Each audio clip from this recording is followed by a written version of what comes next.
Clara Whitmore stood at the altar in a dress that wasn't hers. Shaking so hard, the borrowed lace trembled against her skin. 19 years old. Sold by a debt her dead father left behind. The man beside her, tall, sun-darkened, silent as stone, hadn't looked at her once. Not when the preacher spoke. Not when the ring slid onto her finger like a shackle. She told herself she would not cry. She lied. If this story touches your heart, subscribe and drop your city in the comments. Let me see how far this journey travels. The summer of 1878 came to Harrow Creek like a punishment. The sun hammered the earth from a sky so pale it looked bleached of every drop of mercy. The creek that gave the town its name had shrunk to a muddy ribbon, and the cottonwood trees along the main road stood white and brittle, their leaves curled inward like fists. By July, even the dogs had stopped barking. The heat took everything: ambition, appetite, patience, and left behind only the hard business of surviving until nightfall. It was in the middle of that brutal summer that Clara Whitmore became a wife. She was 19 years old. She had brown hair the color of creek mud eyes, the color of creek water, and hands roughened from 2 years of washing other women's laundry in a town that never once thanked her for it. She was not beautiful in the way the merchants' daughters were beautiful. She had no silk ribbons, no parasol, no father to stand behind her and make men behave. What she had was a straight spine and a jaw that didn't tremble, and she held on to both of those things like weapons as she stood inside the whitewashed walls of the Harrow Creek Baptist Church and waited for her life to be handed to someone else, her father. Thomas Whitmore had died 14 months ago, owing $340 to a man named Gerald Holt, the largest landowner between Harrow Creek and the Wyoming border. Gerald Holt was not a cruel man in the way that stories require villains to be cruel. He was simply a man who believed that debts should be paid, that the world ran on contracts and consequences, and that sentiment had no place in business. When Thomas Whitmore's heart gave out in the middle of plowing a field he didn't own, Gerald Holt had appeared at Clara's door with the note her father had signed 3 witnesses at his back, and a proposition Clara had no power to refuse. She could work off the debt herself, 7 years of domestic service on the Holt property starting immediately. Or she could marry Holt's nephew Ethan Blackwood, settle the debt in a single stroke, and be done with it. "He needs a wife," Gerald Holt had said, standing on Clara's porch with his hat in his hand and no apology in his voice. "He won't bother you. He lives up in the mountains, mostly keeps to himself. You'd have a roof and a name and food on the table. There are worse arrangements, Miss Whitmore." Clara had looked at the note with her father's signature on it, his cramped, hopeful handwriting. The handwriting of a man who had always believed the next season would be better, and she had felt something inside her chest go very quiet and very cold. "When?" she had asked. 3 weeks, said Gerald Holt. And that had been that. She had not met Ethan Blackwood before the morning of the wedding. This was the detail that stayed with her in the weeks between Gerald Holt's visit and the ceremony itself. Not the debt, not the lost years of her life, not even the way her neighbors had looked at her when word got around, that particular look that managed to combine pity and satisfaction in a way that made her stomach turn. What she could not stop thinking about was that she was going to marry a man she had never seen. She'd heard things about him, of course. Harrow Creek was a small town, and Ethan Blackwood had lived near enough to it, long enough for stories to accumulate the way dust accumulated on windowsills, quietly, steadily, until one day you looked and there was a thick gray layer you couldn't remember arriving. They called him the Wolf Man, which was not his name, but had become his reputation. He had lived alone up in the Blackwood Range, named apparently for his own family generations back, for nearly a decade. He came down to Harrow Creek 4 or 5 times a year, bought what he needed, said less than 10 words to anyone, and went back up. He ran cattle on land that was mostly rock and pitch pine and summer wind. He didn't drink at the saloon. He didn't play cards. He didn't court anyone.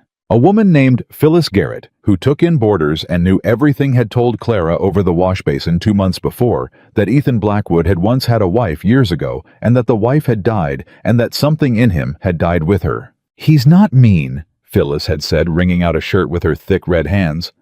"I'll say that for him. But he's not warm either. He's like the mountains up there, just endures, just stands. You can't talk to a mountain, honey." Clara had said nothing. She'd kept wringing laundry. What was there to say? On the morning of the wedding, she put on a dress that had belonged to Phyllis Garrett's younger sister, cream-colored years out of fashion, the waist let out, and the hem taken up buttons that didn't quite match. Phyllis had pressed it herself and told Clara she looked lovely. And Clara had stood in front of the small mirror above Phyllis's washstand and looked at herself and thought, "This is not how I imagined this day." She had not imagined the day much. Dreams of that nature had always seemed to her like something other girls were allowed to have, girls with fathers who were still alive, girls with money, girls who had options. Clara had spent most of her life being practical. You worked with what you had. You didn't spend energy longing for what you couldn't reach. But standing in that borrowed dress with pins still holding the bodice together at the back, she allowed herself just for a moment to feel the full weight of what was happening. She was going to marry a stranger. She was going to leave the town she had grown up in, mean and small and unkind as it was, and go up into the mountains with a man who spoke to no one and lived like a wolf, and had not thought her important enough to come and introduce himself even once in 3 weeks. She breathed in through her nose. She breathed out through her mouth. She picked up the small bunch of wildflowers that Phyllis had cut from her own yard that morning and tied with a bit of cotton twine. Then she walked to the church. The church was full. This surprised her. She had expected maybe a dozen people, Gerald Holt and his family, the preacher, a few curious onlookers. Instead, the pews were packed, every face in town turned toward her as she came through the door. The heat inside was extraordinary. All those bodies in that small space, and the air smelled of talcum powder and wood polish, and underneath both of those, the sharp salt smell of sweat. She walked down the aisle alone. There was no one to give her away. She had thought about this, and decided it didn't matter, she wasn't being given. She was paying a debt. Those were different things. She held her wildflowers in both hands, and she looked straight ahead, and she did not let her eyes fill. Ethan Blackwood was standing at the front of the church. She saw him for the first time from 20 feet away, and then 15, and then 10, and then she was standing beside him, and he was not what she had expected, though she hadn't known what she was expecting. He was tall, broad through the chest and shoulders in a way that suggested not a gym or a corset boning, but real work, years of it, the kind of body built by hauling timber and wrestling cattle and sleeping on cold ground. His hair was dark brown and cut without much attention to fashion. His jaw was angular and rough with a close-cut beard, his skin the deep reddish brown of someone who spent his days in high-altitude sun. He wore a dark coat she suspected he didn't own any other time of year, and it fit him imperfectly across the shoulders, just slightly too small. He turned to look at her when she reached the altar. His eyes were brown so dark they were nearly black, and they held for a fraction of a second an expression she couldn't read. Not cruelty, not anticipation. Something more complicated than either. Then he turned back to face the preacher, and the expression was gone. The ceremony took 11 minutes. Clara knew because she counted. She counted the minutes the way she used to count steps when she was very small and frightened of the dark. 1, 2, 3. Just get to the next number. The next number is something you can manage. She repeated her vows in a clear, steady voice, because she refused to give the packed pews behind her the pleasure of hearing her falter. She did not look at Ethan Blackwood's face when she said the words. She looked at the preacher's collar button, which was coming loose on one side. When it was done, Ethan Blackwood turned to her. The preacher said something about the groom kissing the bride. Clara braced herself. Ethan looked at her for a long moment. Then he nodded a single deliberate nod, like a man closing an agreement, and he offered her his arm. He did not kiss her. From somewhere in the pews behind her, someone laughed. The reception was held in the yard behind the church. Gerald Holt's doing. Gerald Holt's spread of cold chicken and summer bread, and 2 pitchers of switchel, and it was there that Clara first began to understand what the next part of her life might look like. She stood with a glass of water in her hand and watched Ethan Blackwood move through the small crowd, and the crowd did what crowds do around men. They are slightly afraid of. They gave him room. He didn't speak much. He shook Gerald Holt's hand. He accepted a piece of bread that someone's wife pressed on him.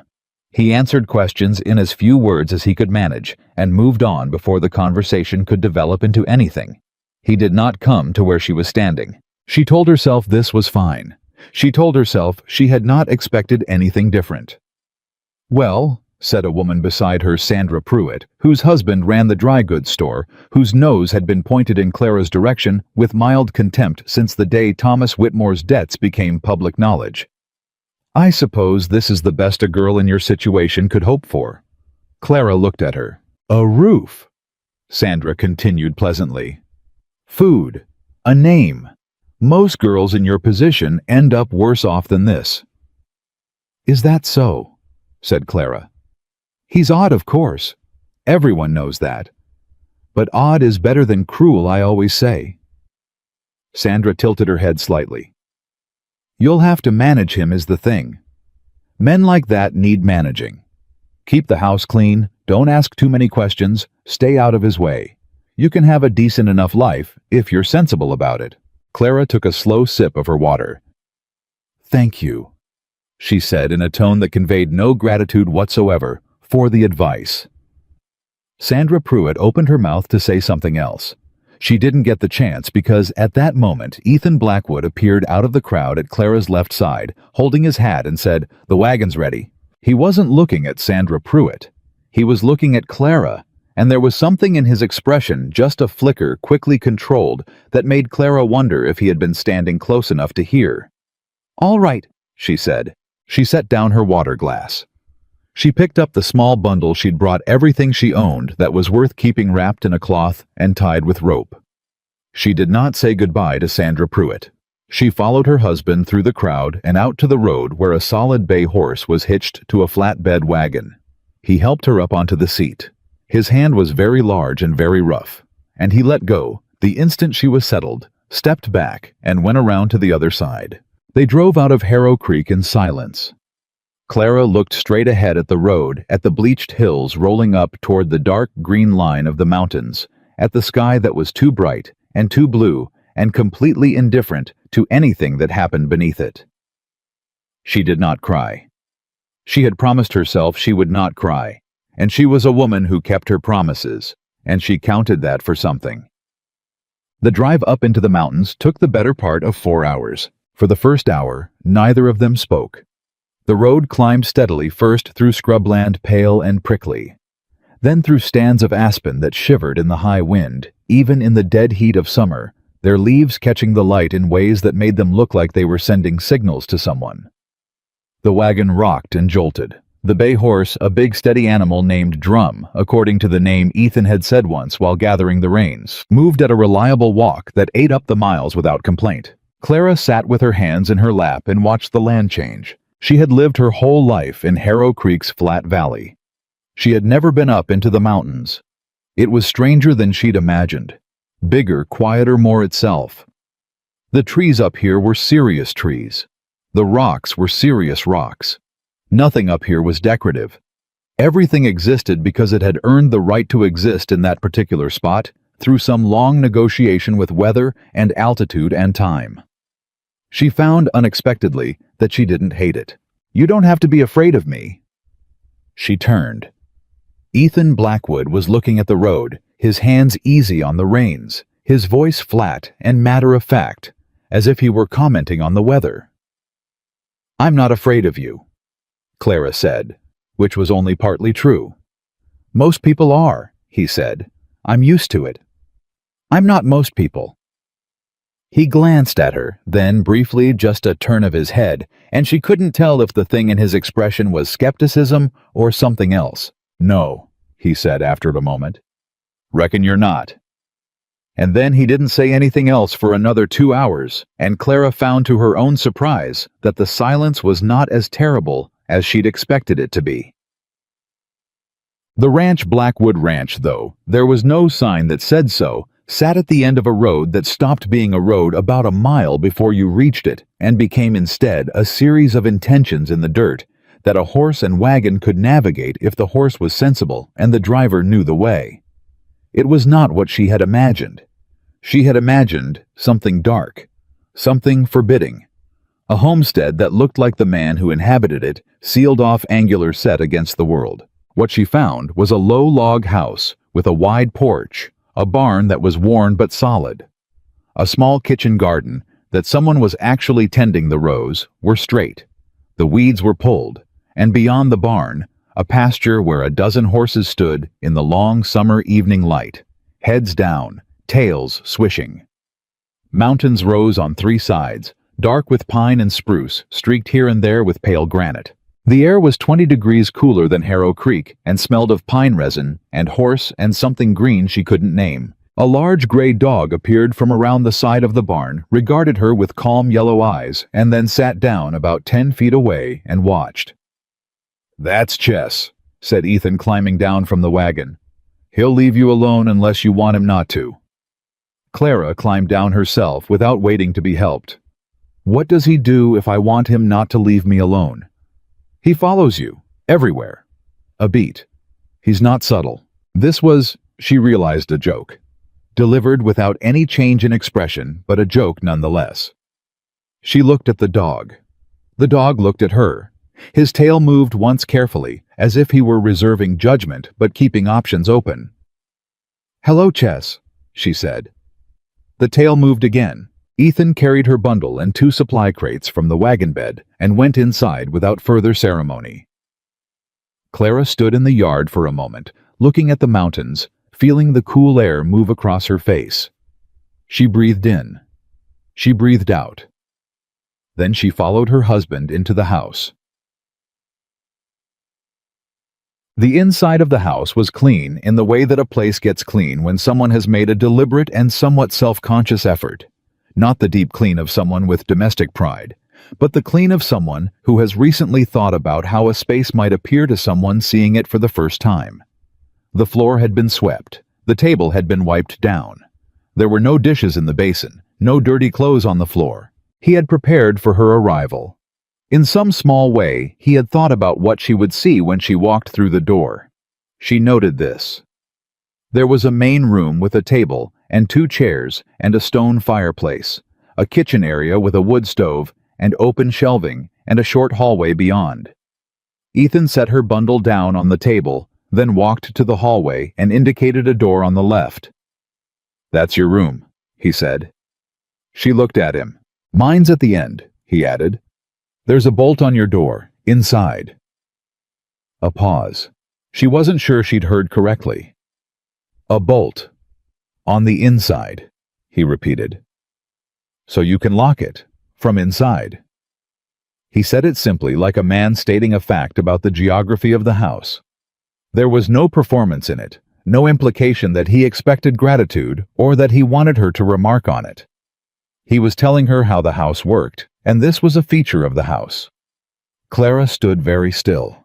Something in her chest moved in a way that she wasn't prepared for and didn't entirely understand. Not warmth, not yet. It was more like the particular sensation of bracing for a blow that doesn't come.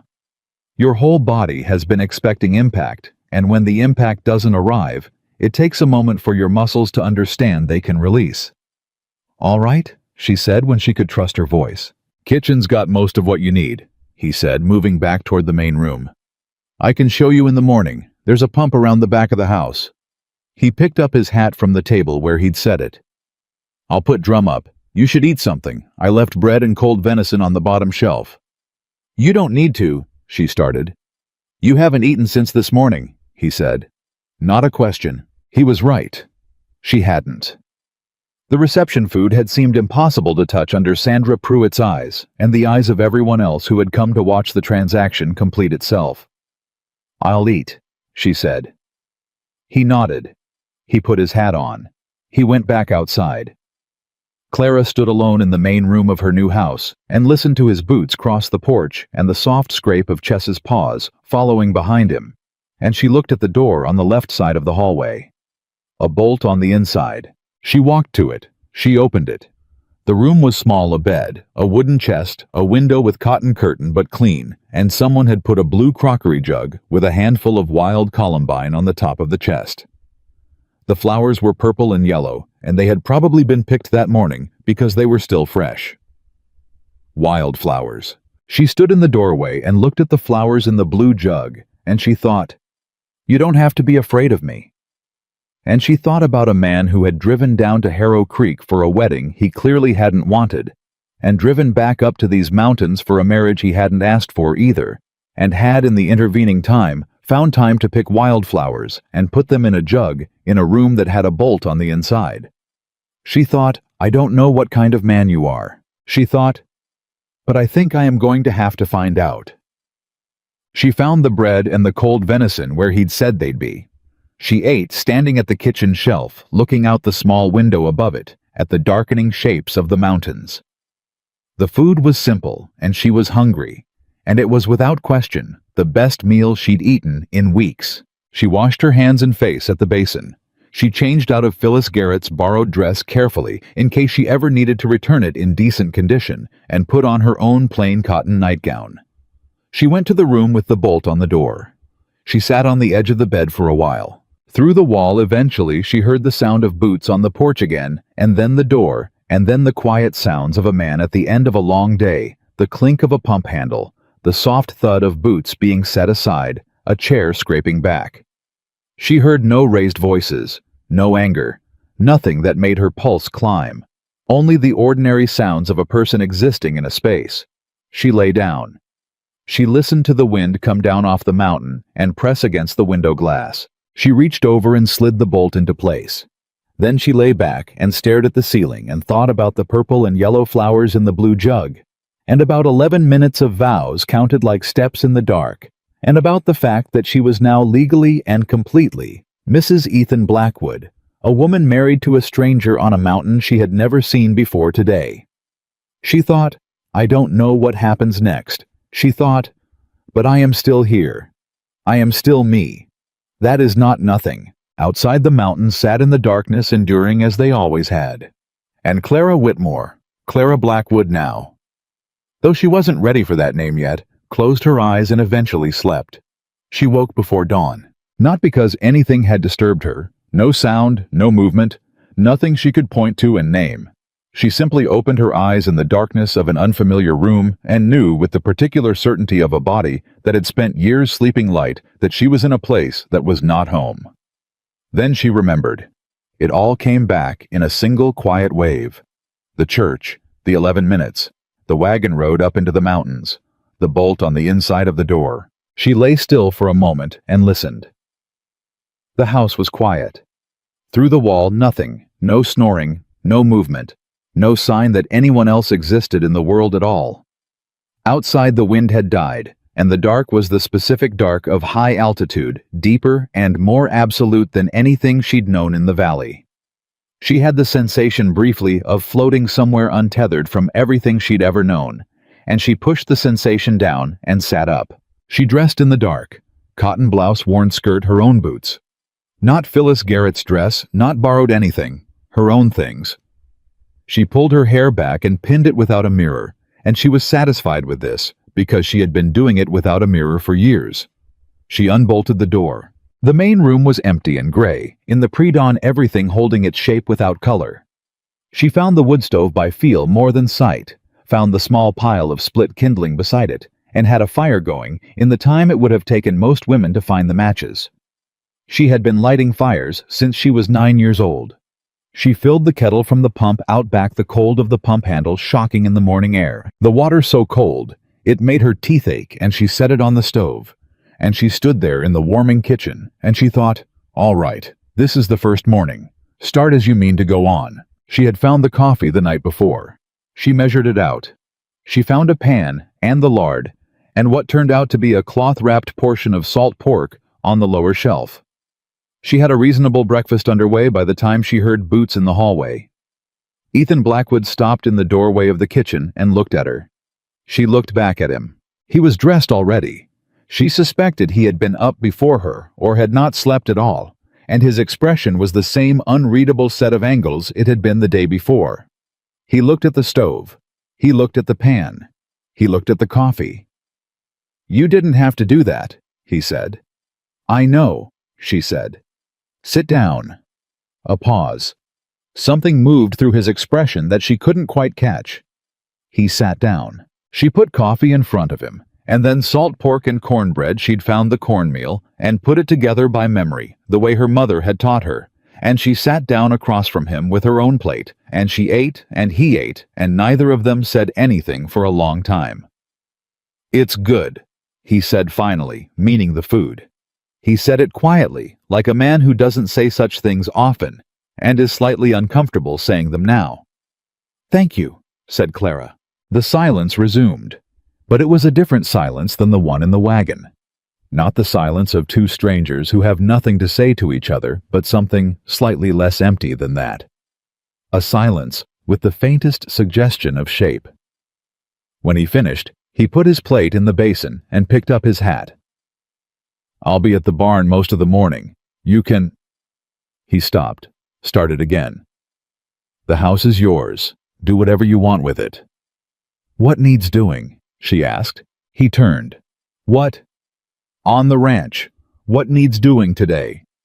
He looked at her the way she imagined he looked at weather systems coming in over the mountains, assessing, not alarmed, waiting for more information. "You're not—" he started. "I am not going to sit in this house and wait to be told I can exist," Clara said, and her voice was calm and entirely firm. "I grew up working. I intend to keep working. So tell me what needs doing or I'll find it myself, and I may find it in the wrong order." Another pause. His jaw moved slightly, not quite a smile, not quite, not one. "The kitchen garden needs water," he said finally. "The mare in the third stall is due to foal in the next week or so. She'll need checking on. And the fence along the east pasture has a section that keeps coming loose." He paused. "I was going to do the fence." "I can water the garden and check the mare," she said. "You know horses." "I know enough." He studied her for a moment longer. Then he put his hat on his head, touched the brim, an abbreviated automatic gesture that she suspected he made without thinking, and went out. Clara cleared the table. She felt something in her chest that wasn't happiness exactly, but was adjacent to it. Something that felt like standing on ground that might hold your weight, and discovering that it does.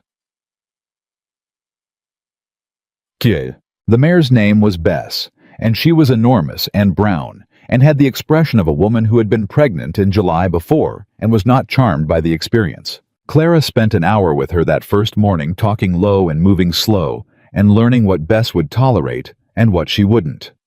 Bess had opinions. She communicated them clearly. Clara respected this and adjusted accordingly.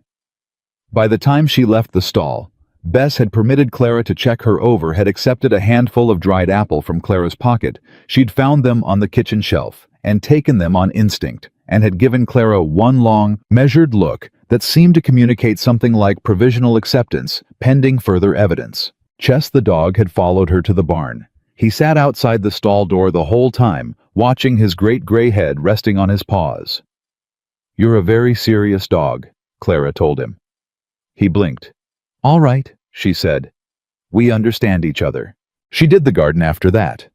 Then she found the loose section of east pasture fence. She found it by following the fence line until she found the place where it obviously wasn't doing its job, and she wasn't able to fix it because she didn't have the tools and didn't know where they were. But she examined it carefully, and she knew what it needed, and she walked back to find Ethan with that information. He was at the far end of the barn working on something with a piece of tack. He looked up when she came in. "East fence," she said. "Third post from the big boulder is rotted at the base.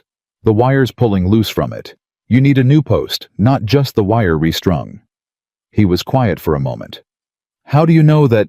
"Because I looked at it," she said. "My father had a fence like that once. He kept restringing the wire and the post kept pulling loose. Took him 2 seasons to admit the post was the problem." Something shifted in Ethan's face, a slight adjustment barely visible. "I'll get a post," he said. "I can help set it," she said. If you'll show me how. He looked at her for what felt like a long time. Not hostility, she was beginning to understand that his silences were not hostile, that they were simply the way he processed information. The way some men talked their way through things, and Ethan Blackwood thought his way through them instead, quietly and thoroughly. "After the noon meal," he said. She nodded and went back to the house. She did not allow herself to feel pleased about this. She told herself it was simply a practical arrangement between two people who were going to share a working property. Practicality. That was all. But she found herself back in the kitchen, almost smiling, and she pressed her lips together and concentrated on the beans she was sorting. It was the third day when she found the grave. She hadn't been looking for it. She had been walking the property's perimeter, learning it, mapping it in her mind the way she had always mapped the places she needed to understand when she came to the small flat clearing in the trees above the house, the one with the view down across the whole valley, and she saw the wooden marker. It wasn't elaborate. A plank of wood sanded smooth with letters carved into it with careful, unpracticed effort, not the work of someone who carved often, but the work of someone who had wanted to do it right regardless. Ruth Eleanor Blackwood, beloved. 1871. Clara stood very still. She did the arithmetic without meaning to. 1871 was 7 years ago, and Blackwood Ranch, from what she'd seen of it, bore the marks of a man who had lived alone in it for roughly that length of time, not neglected, not falling apart, but quietly, steadily maintained by a single pair of hands, with no particular reason to make it more than functional. She looked at the grave for a long moment. Then she looked at the view. It faced the whole wide valley going golden in the afternoon light, the mountains holding the world together at its edges. And she thought about a man who had chosen this spot for exactly that reason, and who came up here sometimes probably, and stood where she was standing now. She left without touching anything. She didn't mention it. But that evening when Ethan came in for supper, and she watched him sit down at the table and take his hat off and set it in the same place he always set it, she found that something in the way she looked at him had changed. Not pity. She didn't think he'd want pity. But something. Understanding, she thought. Maybe just that. 2 weeks in, she was watering the kitchen garden when she heard the sound of a horse coming up the road fast. She straightened and turned, and the rider who came into the yard was a boy, maybe 15, maybe 16. Dusty from a hard ride, and breathing like he'd been scared into a gallop. "Mr. Blackwood?" the boy called out, pulling up his horse and looking at Clara with some confusion. "I need Mr. Blackwood." "He's in the barn," Clara said. "What's happened?" "There's men on the lower road," the boy said. "3 of 'em. They stopped my uncle's wagon and took his supply money. Wouldn't let him pass till he paid 'em. My uncle sent me up. He said Mr. Blackwood would want to know." Clara walked to the barn door. Ethan. He was at her side in 30 seconds, and 2 minutes after that, he had Drum saddled and was swinging up. He looked down at Clara from the saddle, and she could see something in his face that was different from the ordinary set of it, not rage, but its controlled cousin. A very deliberate, very quiet kind of anger. "Stay here," he said. "I know," she said. She looked up at him. "Be careful." He looked at her for a moment. Then he touched his hat brim and rode. She stood in the yard with Chess at her side and watched him go, and she felt the particular quality of waiting that she had never quite felt before. Not the waiting of someone who has no stake in the outcome, but the waiting of someone who does. When he came back 2 hours later with the 3 men roped together behind his horse and the boy's uncle's supply money in a cloth pouch that he handed to the boy without ceremony, she was still in the yard. She had not been able to make herself go inside. He dismounted and looked at her. She looked at him. "You waited," he said. "I told you to be careful," she said. "I needed to know if you listened." Something happened in his expression, then a crack in the granite, brief and unmistakable. Not a smile quite, but something close enough to one that she felt it in her own chest. "I'll take these men to the sheriff in the morning," he said. "Can you?" "I'll get them water and something to eat," she said. "Roped men still need feeding." He blinked. "Don't look so surprised," she said, and turned back to the house. Behind her, she thought she heard him exhale not quite a laugh, but something in the neighborhood of one. The first time she heard him actually laugh, was on the 17th day. She had been trying to learn to ride properly. Ethan had offered in his oblique way to teach her, "You'll need to get up and down the mountain on your own sometime. No point being stuck." If something happens, and she had accepted, and they had been working in the small paddock behind the barn every other morning, with a gray mare named Opal, who was patient and sensible, and clearly the smartest individual on the property. Clara was not afraid of horses, but she had only ever ridden bareback on her father's old plow horse, which was not what anyone would call formal equestrian training. Learning proper seat and rein, and the particular balance that Ethan was trying to describe, not gripping, not bracing, just settling. Like you're telling the horse you're not going anywhere, and neither are they. Was harder than she'd expected, and she was not accustomed to things being harder than expected. On the 17th day, she had been doing reasonably well. Opal had been cooperative. She had begun to feel the thing Ethan was describing, that sense of weight settling rather than clutching, and she had felt briefly like she was getting it. Then a rabbit burst out of the grass at the paddock's edge. Opal shied sideways. Clara, who had been settling so beautifully completely, forgot to settle and grabbed the saddle horn and overcorrected and ended up in the dust of the paddock on her backside, looking up at the summer sky with an expression of profound indignation. She heard it. She actually heard it, a sound from the fence post where Ethan was standing that was short and low and completely involuntary, the sound of a man whose self-control has been briefly and thoroughly overridden by amusement. She turned her head and looked at him. He had both hands on the top fence rail, and he was looking at her with an expression she had not seen on his face before. Open, unguarded, a brightness in his eyes that transformed him so entirely that for a moment she didn't quite recognize him. "If you laugh at me," she said from the dirt, "I will put salt in your coffee for a week." The laugh escaped again, more fully this time, and he pressed his lips together and looked away, and then looked back, and the corners of his eyes were creased, and he was trying very hard to be serious and failing completely. She sat up and pulled a piece of grass out of her hair.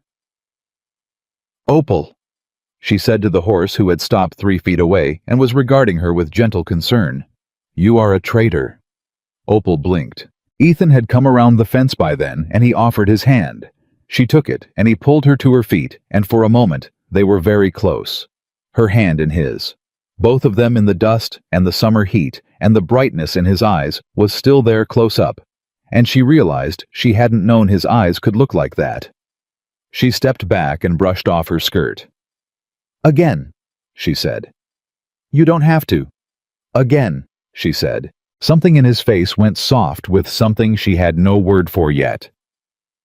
"Again," he agreed.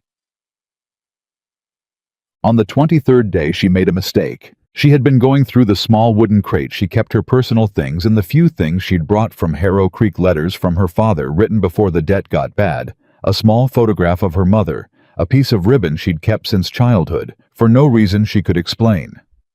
At the bottom of the crate, folded very small, was the letter Gerald Holt had given her with the terms of the arrangement. She'd kept it because she'd thought she might need it, though she'd never read it through more than once. She unfolded it that morning, sitting on the edge of her bed, and she read it through again. The language was what she expected: debt settlement, transfer of obligation. The name Thomas Whitmore, the sum of $340. But at the bottom of the letter below, Gerald Holt's signature, was a clause she had not looked at carefully before, or had not understood in the way she understood it now. In the event that the union proves untenable to either party within the first year of the arrangement, Mr. Blackwood retains the right to dissolve the agreement and return Miss Whitmore to Harrow Creek, at which point the original debt shall be considered reinstated in full.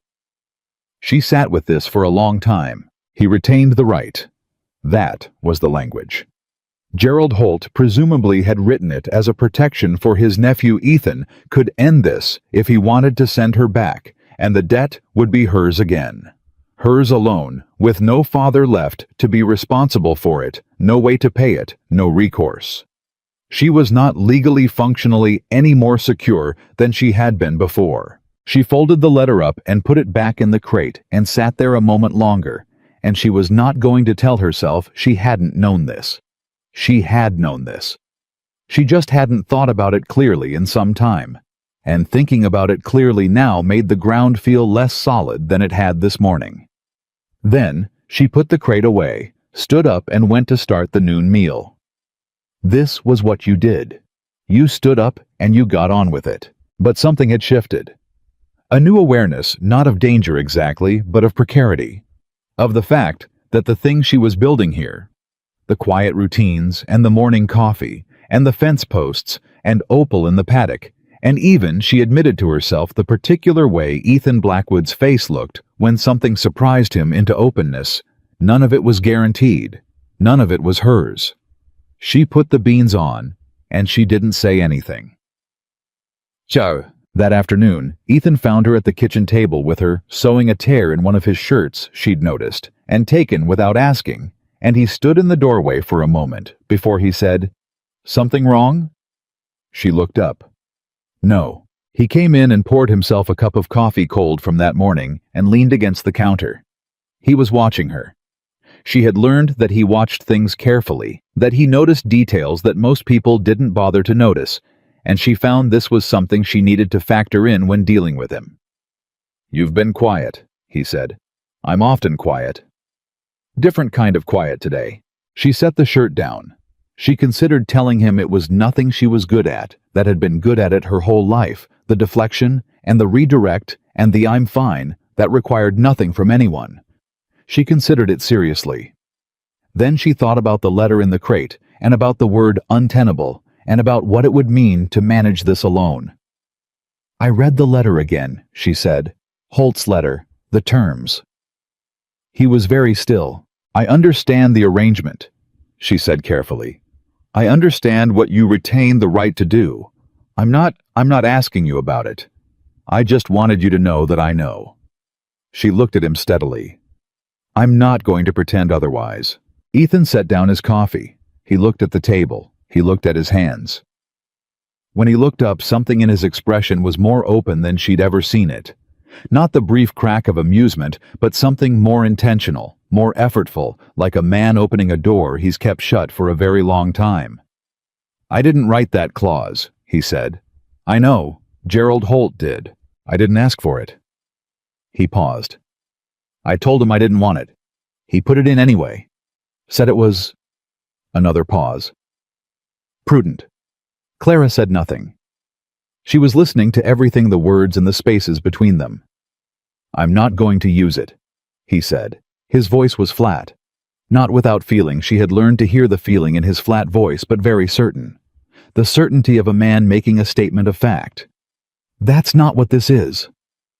"What is it?" she asked. The question sat in the kitchen between them. He picked up his coffee again. He didn't drink it. He looked at the window above the basin, at the light coming through it. "I don't know yet," he said finally. "But it's not that." Clara looked at him for a long moment. Then she picked up the shirt again and the needle and found her place in the seam. "All right," she said. "All right," he repeated. "I believe you," she said simply, and returned to her sewing. She did not see his face then, but she heard after a moment the quiet sound of him pulling out the chair across from her and sitting down, and when she glanced up, he was sitting there with his coffee and his hands around the cup, and his eyes on the middle distance, and he did not leave for a very long time. The fourth week began with a problem. Ethan came to breakfast that morning tight-jawed and short of word, which was not unusual except that the quality of it was different. Not the ordinary quiet, but something brittle underneath something being held together by force of will. He drank his coffee standing up, which he never did, and he told her he was going to ride the perimeter of the upper pasture, and he might not be back by noon. "Has something happened?" she asked. "Water problem," he said. "The upper spring's been running low. I need to see how low." Clara knew enough about ranch life to know what a water problem in summer could mean. Her father's land had dried up one terrible summer when she was 12, and she remembered the way everything had gone wrong in sequence, The crops first, then the stock, then the money, then the man himself. A water problem was not a small problem. A water problem was a beginning. "What can I do?" she said. He looked at her. "Nothing yet. I need to see the situation first." He went. She did the morning's work and found herself unable to settle into any of it properly, checking the yard more than she needed to, the way she'd done the night he'd gone to deal with the men on the road. She recognized this in herself and didn't particularly like it. She told herself it was practical concern. A struggling ranch was a concern for both of them, and she was not entirely lying to herself. He came back at mid-afternoon. He came in without speaking and poured water from the jug and drank it standing at the counter, his back to her, and she watched his back and waited. "It's worse than I thought," he said. "Tell me." He turned around. He sat down at the table.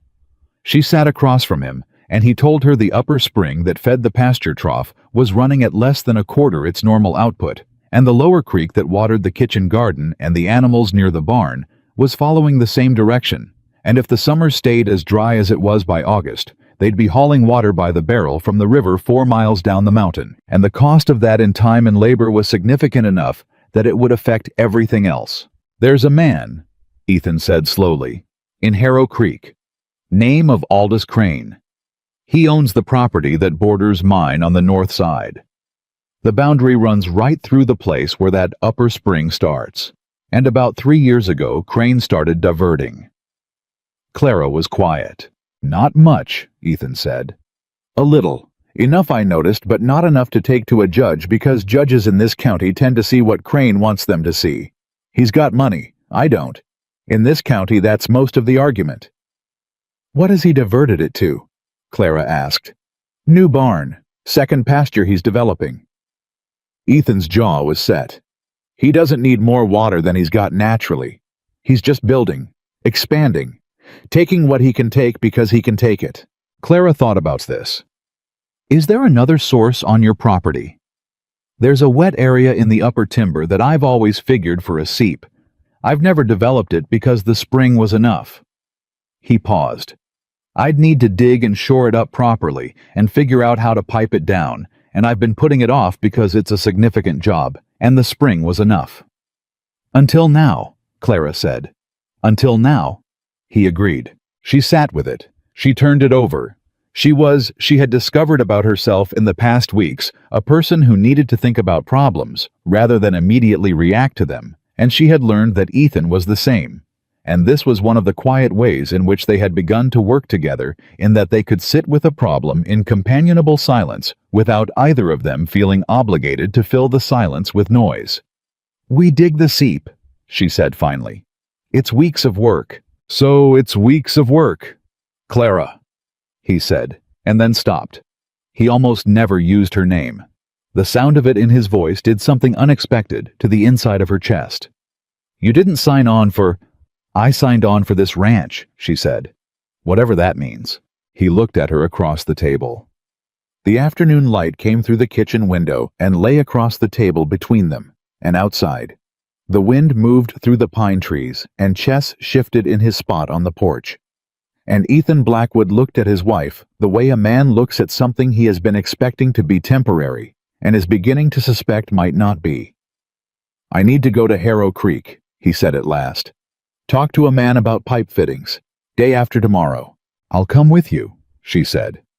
He didn't say no. She took that for what it was. They went down the mountain on a Thursday morning, Drum pulling the flatbed with both of them on the seat. The road was hot and dry, and the valley was shimmering when they reached the flat, and Harrow Creek rose up out of the scrub, just as it always had, just as small and tight and full of its own opinions about itself. The first half hour went without incident. Ethan got what he needed at the hardware. Clara went to the dry goods store for thread and salt, and a few things she'd noted the kitchen was running short on. She paid with money from the small household fund Ethan had set up, without commentary, which she'd been managing with the thrift of someone who had grown up understanding exactly what money meant. She was coming out of the dry goods store when she nearly walked into Sandra Pruitt. Sandra Pruitt stopped dead on the wooden walkway and looked at her. Clara stopped too. "Well," said Sandra. "Clara Whitmore, still up there on that mountain." "Clara Blackwood," Clara said pleasantly. Sandra's smile had the quality of a knife that's trying to look like a spoon. "Of course. Forgive me." She looked Clara over, took in the clean dress, the straight spine, the absence of anything that might be construed as suffering, and her smile didn't waver, but something behind her eyes recalculated. "How are you finding it up there? All alone with him?" "We manage," Clara said. "He must be—" Sandra paused, choosing. "Difficult to live with. A man like that." "A man like what?" Clara said. Sandra blinked. "Well, odd, closed off. You know what people say." "I know what people say," Clara agreed. "People say a lot of things. They're frequently wrong." She stepped around Sandra and was walking toward the wagon when she heard Sandra's voice behind her, louder now, pitched for the benefit of the three women standing outside the millinery who had been watching the exchange with avid attention. "I'm sure it can't be what she imagined for herself. A girl like that? Married off like she was. You do what you have to do, I suppose." Clara stopped. She turned around slowly. The three women outside the millinery were watching. A man coming out of the saloon had paused. The street had done what small-town streets do when something is about to happen, held its breath. She could feel the eyes. She could feel the familiar pull of the old shame. The debt, the marriage, the girl like that, a whole life reduced to a transaction in the eyes of people who had never once considered what it might cost. She looked at Sandra Pruitt. She opened her mouth. And then she heard boots on the wooden walkway behind her, and Ethan Blackwood walked past her and stopped between her and Sandra Pruitt, and when he spoke, his voice was not loud. It was the opposite of loud. It was the kind of voice that required everyone in range to go quiet in order to hear it, and everyone in range did. "Mrs. Pruitt," he said. Sandra Pruitt's smile flickered. "My wife," Ethan said, "came down this mountain today because this is her town as much as it's yours. She's got as much right to this street as anyone on it." His voice stayed level, stayed quiet. "The next time you'd like to say something about her, you'll do it to her face, or you won't say it. That's the only way this is going to work." Sandra Pruitt stared at him. The three women outside the millinery stared at him. The man from the saloon stared at him. Ethan Blackwood touched his hat brim, turned and offered Clara his arm. She took it. She walked with him back to the wagon, and they climbed up and drove out of Harrow Creek the way they'd come in, and the town watched them go, and Clara sat beside her husband with her hands in her lap, and her back very straight, and she did not say anything until they were a mile up the mountain road and the town was behind them. Then she said quietly, "You didn't have to do that." "I know," he said. "I was going to handle it myself." "I know that too," he said. "But she wasn't talking to you anymore. She was talking about you, in front of people." A pause. "That's different." She looked at him. He was watching the road. His face was its ordinary set of planes and angles, but there was something in the set of his shoulders that she'd learned to read, not quite tension, but its resolution. A man who had done what he intended to do. "You didn't like it," she said, not a question. "No," he said. "The way they talked about it, the wedding, the arrangement." He was quiet. The road climbed. The aspens shivered on either side. "No," he said again, and this time the word held more weight, had more rooms in it. "I didn't like it then either. The way it was set up. What Gerald—" He stopped, started again. "You didn't have a choice. That was wrong. I knew it was wrong when I agreed to it, and I agreed to it anyway because Gerald said you'd be worse off without it, and I don't know if that was true, or if that was just what I needed to hear to go along with something I shouldn't have gone along with." Clara was very still. This was the most he had said to her at once about any personal subject since the morning she'd found the clause in Gerald Holt's letter. It came out of him with the quality of something that had been waiting for a while to be said, not prepared, not rehearsed, just finally said. "You couldn't have known me," she said at last. "No." "You didn't know what I needed or what was best for me." "No," he agreed. "I didn't." He looked at her then, just briefly pulling his eyes from the road. "But I know you now. Some. More than I did." He turned back. "And you're—" He paused for a long time. "You're not what I expected." "What did you expect?" she asked. He thought about it. She could see him thinking about it, giving the question the same care he gave to fence posts and water problems and everything else that mattered. "Someone who would manage," he said finally. "Someone who'd get through it. Survive." A pause. "Not someone who'd—" He seemed to run out of words or run out of willingness to use the words he had. "Not someone who'd what?" she asked. He looked at the road. His jaw moved. "Fix things," he said finally. "Not someone who'd fix things." Clara looked at him for a long moment. Then she looked at the road ahead of them, at the mountain getting bigger and greener as they climbed at the sky going golden toward late afternoon. "Ethan," she said. "Yeah," he said. "Tell me about Ruth." The silence that followed lasted through 2 bends in the road. She didn't push it. She had learned not to push. "She was kind," he said at last. His voice had changed, not broken, not raw, but careful in the way of a man stepping onto ice he knows will hold, but is testing anyway. "She was the kindest person I've ever known. Didn't have a sharp edge on her anywhere." Another pause. "She died because I made a decision about which road to take coming back from Laramie. It was faster. It went through the high pass. She thought it was fine. It wasn't fine." Clara didn't say she was sorry. She could tell he didn't want that. "So you closed," she said instead. "After." "I closed," he agreed.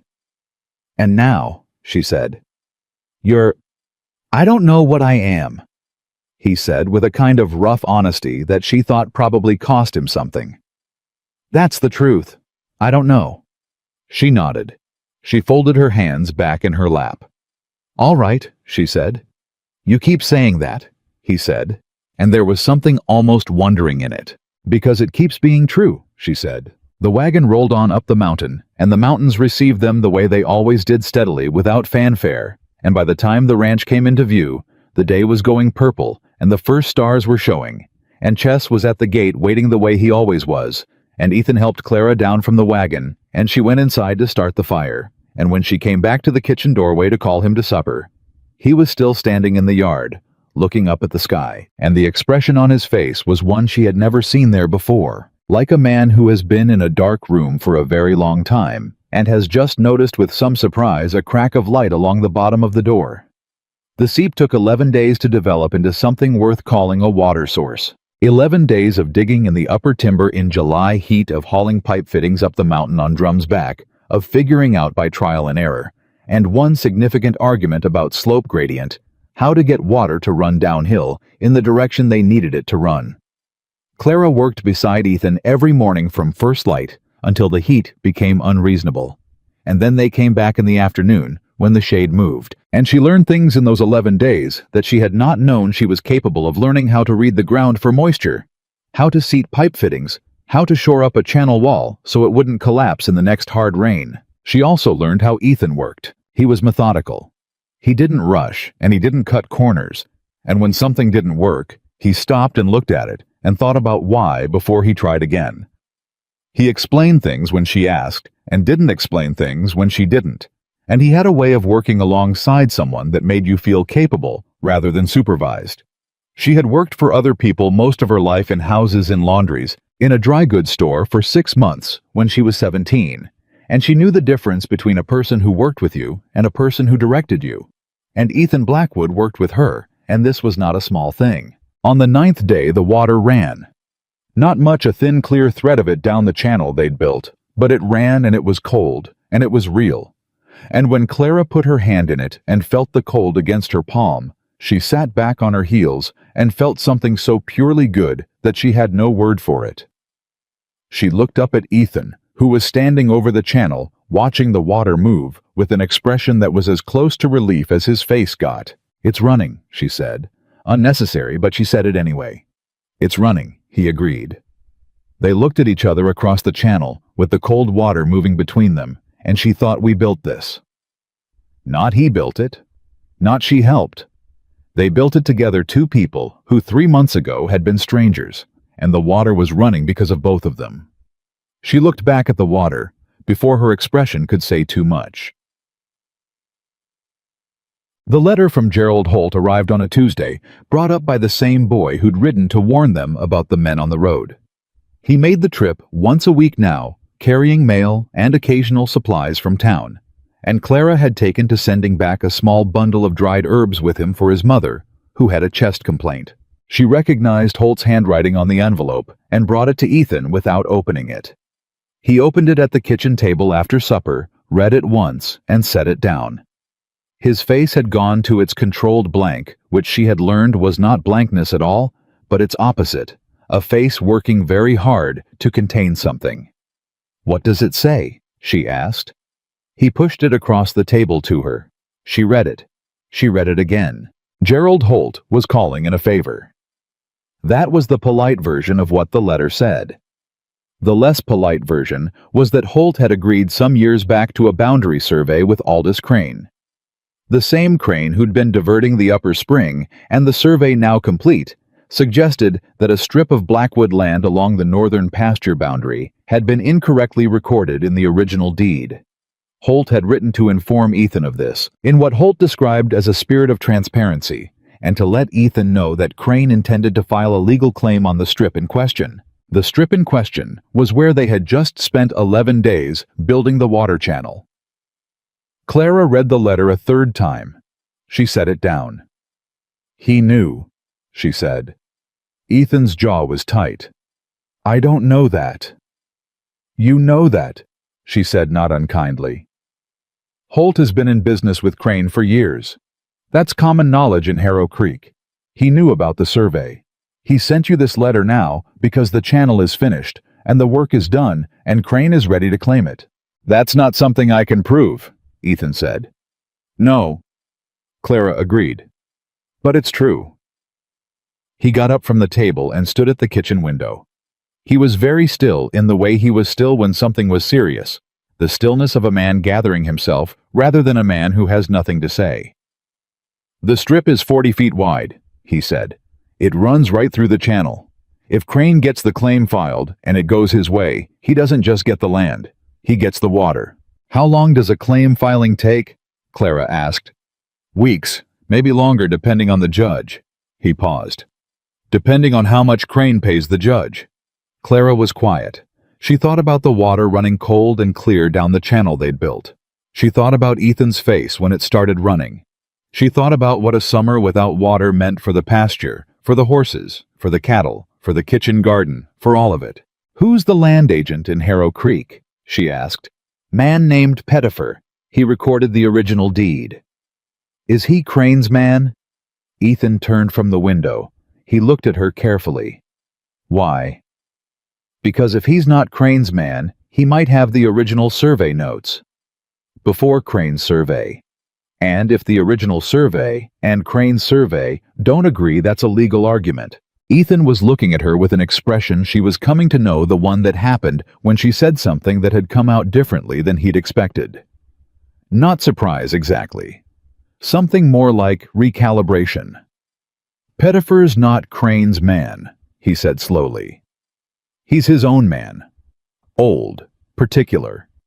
He doesn't like Crane actually. Crane once tried to renegotiate a fee, and Pettifer threw him out of the office." "Then we need to talk to Pettifer," Clara said, "before Crane does." "Clara." "Someone has to move first," she said. "It should be us." He picked up his hat from the table. He looked at it. He put it back down. "I'll ride down tomorrow," he said. "We'll ride down tomorrow," she said. He looked at her for a long moment. "You keep doing that. You keep giving me openings," she said.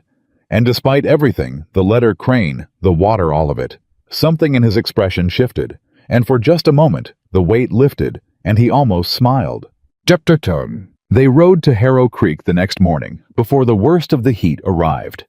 Pettifer's land office was on the far end of the main street, past the saloon and the millinery, a narrow building that smelled of paper and old wood and decades of careful record-keeping. Oliver Pettifer was 70 years old, small, and possessed of an expression that suggested he had seen every kind of human dishonesty and was not impressed by any of it. He looked at Ethan when they came in, and he looked at Clara, and he said, "Blackwood, heard you got married." "I did," Ethan said. "This is the one." "This is Clara," Ethan said, which was not precisely an answer to Pettifer's question, but Clara appreciated it anyway. Pettifer looked at her with sharp gray eyes.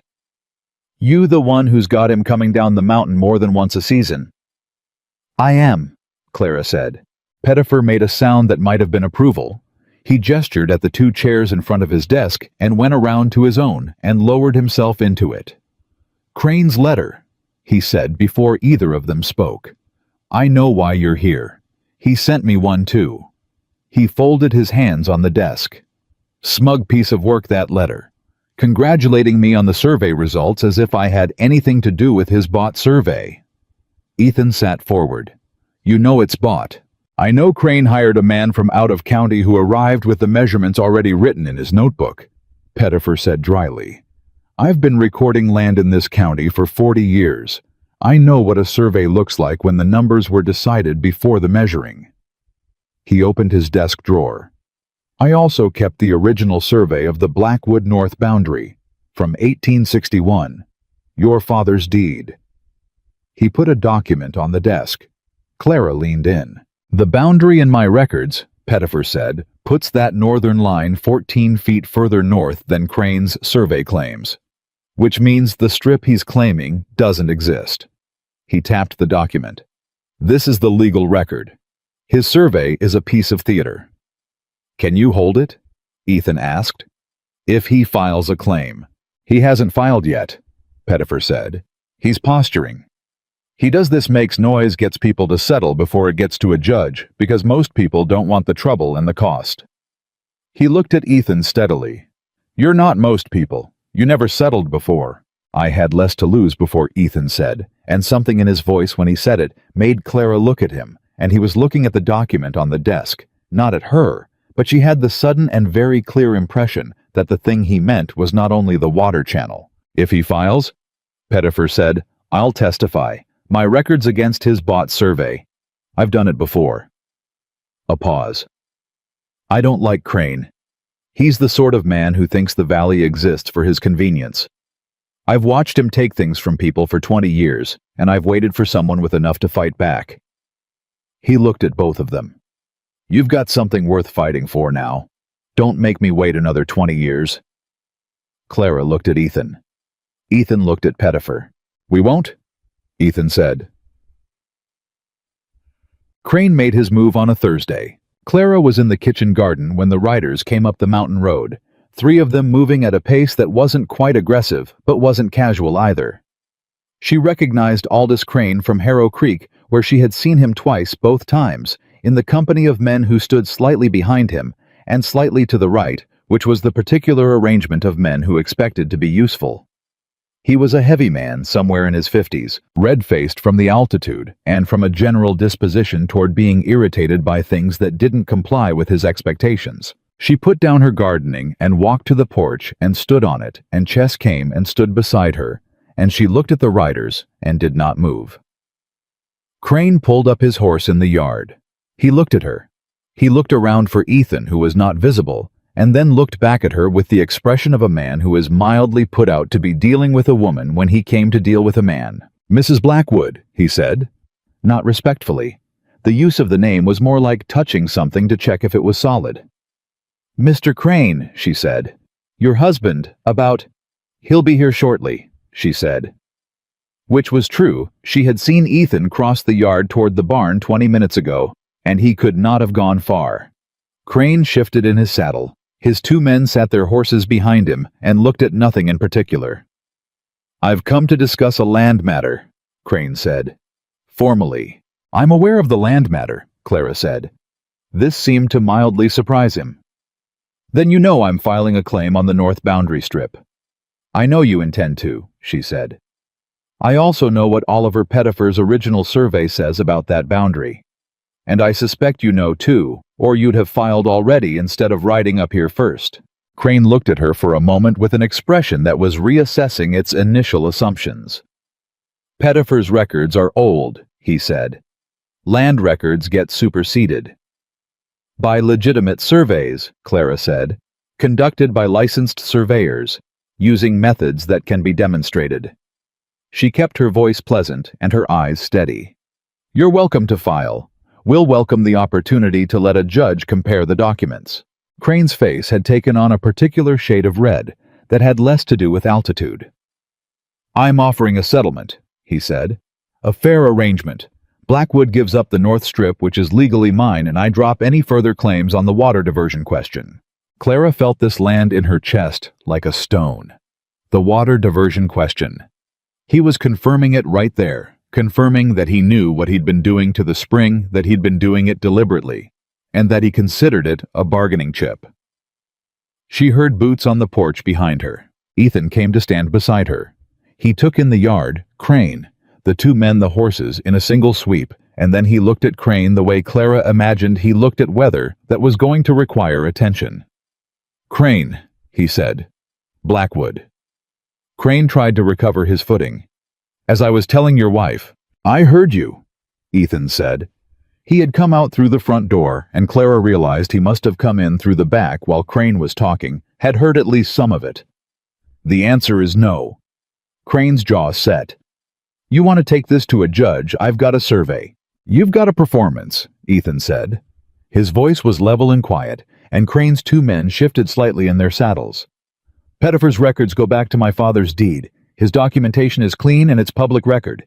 You want to take that to any judge in Wyoming who isn't on your payroll, you're welcome to try. A pause. And while we're talking about records, how many years have you been running a diversion off the North Spring? Because that's documented too. Crane's face went through several colors. I've got water rights. To your own water, Ethan said. Not mine. He stepped off the porch into the yard one step, and it wasn't a threatening move. But it wasn't not one either. He stopped and looked up at Crane on his horse, and the size difference between a mounted man and a standing one did not seem to apply here in the way it usually did. You want to settle this in court, we'll settle it in court. But right now, you're on my land uninvited, and I'd like you to get off it. The silence in the yard had the particular texture of a moment that could go several ways. Then Crane looked at Clara, and something in what he found in her expression, steady, unimpressed, entirely prepared to hold this position indefinitely, seemed to finish his calculation. He gathered his reins. You're making a mistake, he said. Add it to my account, Ethan said. Crane turned his horse and rode. His two men followed without a word, and the sound of the hooves went down the mountain road and faded, and the yard went quiet. Clara let out a breath she hadn't known she was holding. Ethan turned and looked at her. You talked to him, he said, before I got out here. He arrived while you were in the barn, she said.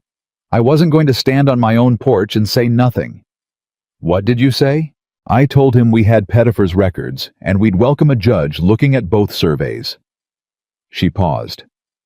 I may have been slightly more confident about this than the situation strictly warranted. Something happened in his face. Slightly, he repeated. We do have Pettifer's records, she said. That part was accurate. He stood looking at her in the afternoon light with Chess sitting between them, head swiveling back and forth between the two humans, and Ethan shook his head once, not negatively, but with the movement of a man absorbing something. Come inside, he said. We need to write to Pettifer today. She followed him, and as she passed him on the porch, she heard him say quietly, almost to himself, slightly more confident than the situation warranted. Not quite a laugh, but close. Fine. The letter went to Pettifer. Pettifer replied within the week. Crane, as Pettifer had predicted, had not yet filed, and Pettifer's position was that if Crane intended to file, he would have done it immediately, rather than riding up to the ranch to negotiate, which meant the bought survey had problems Crane was aware of. They would wait. They would be ready. In the meantime, the ranch continued its work, which did not pause for legal disputes. Bess foaled on a Tuesday night in the third week of August. Clara had been checking on her twice a day for the past week, and had moved her sleeping schedule accordingly up at midnight, up at 3. A quick lamp-lit check of the third stall back to bed. Ethan had told her she didn't have to, that he'd been through difficult foalings alone before, and Clara had told him that was not the current situation, and he had not pushed back further. It was the 3 in the morning check that caught it. She knew immediately that something was wrong. Bess's distress was a different quality than normal late-stage labor. She was straining and not progressing, and when Clara checked, she found the foal positioned wrong, and her hands were smaller than Ethan's, and she knew that, and she ran. She went through the house without ceremony, knocked once on Ethan's door, and opened it. "Bess," she said. "Now." He was pulling his boots on before she finished the word. They worked in the lamplight of the third stall for the better part of an hour. Ethan's hands and Clara's talking each other through it in low, urgent voices. Bess was exhausted and frightened and trusting them in the particular way animals trust people in extremity completely, with nowhere else to go. And Clara spoke to her steadily the whole time, her hand on Bess's neck, talking about nothing in particular, just her voice in the dark, steady and present. The foal arrived at 4:10 in the morning. It was a filly dark brown, impossibly thin-legged spectacular. She folded onto the clean straw and blinked in the lamplight, and Bess turned and pushed her nose against her with a sound that was almost human in its exhausted relief. Clara sat back against the stall wall and looked at both of them and felt tears on her face, which she had not realized were happening until they were already there. She wiped them with the back of her hand. Ethan was sitting back against the opposite wall, and when she looked up, he was looking at her rather than at the mare and the foal, and his expression was open in a way she'd only seen a few times before, undefended, present, not working to contain itself. "You talked to her the whole time," he said. His voice was low and a little rough from the night. "She needed to know someone was here," Clara said. He was quiet for a moment. "Yeah," he said. "She did." Clara looked back at the foal. "What are you going to call her?" Clara asked. "I figured you'd name her," he said. "Since you stayed up every night watching for her." Clara looked at the filly, at the way she was already trying her legs, already pushing up, already doing the extraordinary and ordinary work of learning to stand. "June," Clara said, "even though it's August." "Why June?" "Because that's when things start," Clara said. "Not when the calendar says. When they actually start." Ethan looked at her for a long moment. "June," he said. And that was that. She found him at the grave for the first time on the last Sunday of August. She had not gone back to the clearing since that first day. She had made a decision, after finding it, that it was his space, his grief, his history, the private geography of a loss she could understand in the abstract, but not from the inside. She had not mentioned it again after the conversation in the wagon. She went up to the timber that morning to check the water channel. They'd had 2 days of hard wind, and she wanted to see if any debris had blocked the intake, and she took the wrong fork in the trail without realizing it, and came out into the clearing before she knew where she was. He was standing in front of the wooden marker hat in his hands. She stopped. He heard her. She was not as quiet in the woods as she needed to be, and turned. She expected him to close, expected the face to go flat and the shoulders to go back, the full retreat behind the managed exterior. She braced for it. He didn't close. He just looked at her, and then he looked back at the marker, and he said, "She would have liked you." Clara stood very still. "She liked people who didn't waste words," he said. "She couldn't stand the kind of person who talked around things." He turned the hat in his hands. "She would have liked how you are with the horses, with Bess." A pause. "She loved horses." "Tell me something else about her," Clara said quietly. He thought. "She burned everything she tried to cook," he said. And there was something in his voice that was grief and affection braided so tightly together you couldn't separate the strands. "Everything. Every single thing. We ate a lot of charcoal, and pretended it was done on purpose. She thought it was the funniest thing about herself. His voice stayed steady, but his jaw moved. She laughed at herself more than anyone I've ever known. Clara said nothing. She let it sit there in the morning air between them. I blamed myself for 7 years, Ethan said. I probably always will, some part of me.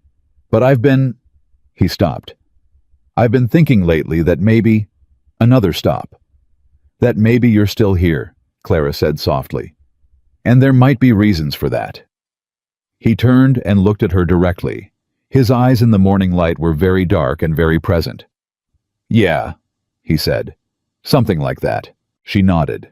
She looked at the marker and then at him. I'm sorry she's gone, Clara said. Truly, and I'm... She paused and chose her words carefully. I'm glad you told me. He held her gaze for a moment longer than he usually did. Then he looked back at the marker. Go check your channel, he said, but not roughly. I'll be along. She left him there. She found the channel in good order, cleared a handful of sticks from the intake, and was walking back toward the ranch when he caught up with her on the trail. He didn't say anything. He walked beside her, and she walked beside him, and Chess trotted ahead of them both. That was enough. That was plenty. Dud. The blow came without warning, the way the worst things always did. It was a morning in early September, 11 weeks after Clara had arrived on the mountain, and she was at the kitchen table writing a letter to Phyllis Garrett.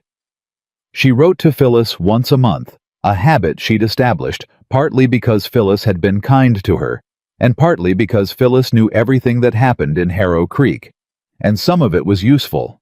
She was in the middle of a sentence about June the filly, when she heard horses in the yard and the sound of multiple voices. She went to the door. There were 4 men in the yard. She recognized 2 of them, Aldous Crane, and beside him, Gerald Holt, which made her stomach drop in a way that was more instinctive than rational. Holt had not been up the mountain in the entire time she'd been here. He had not written again after the first letter.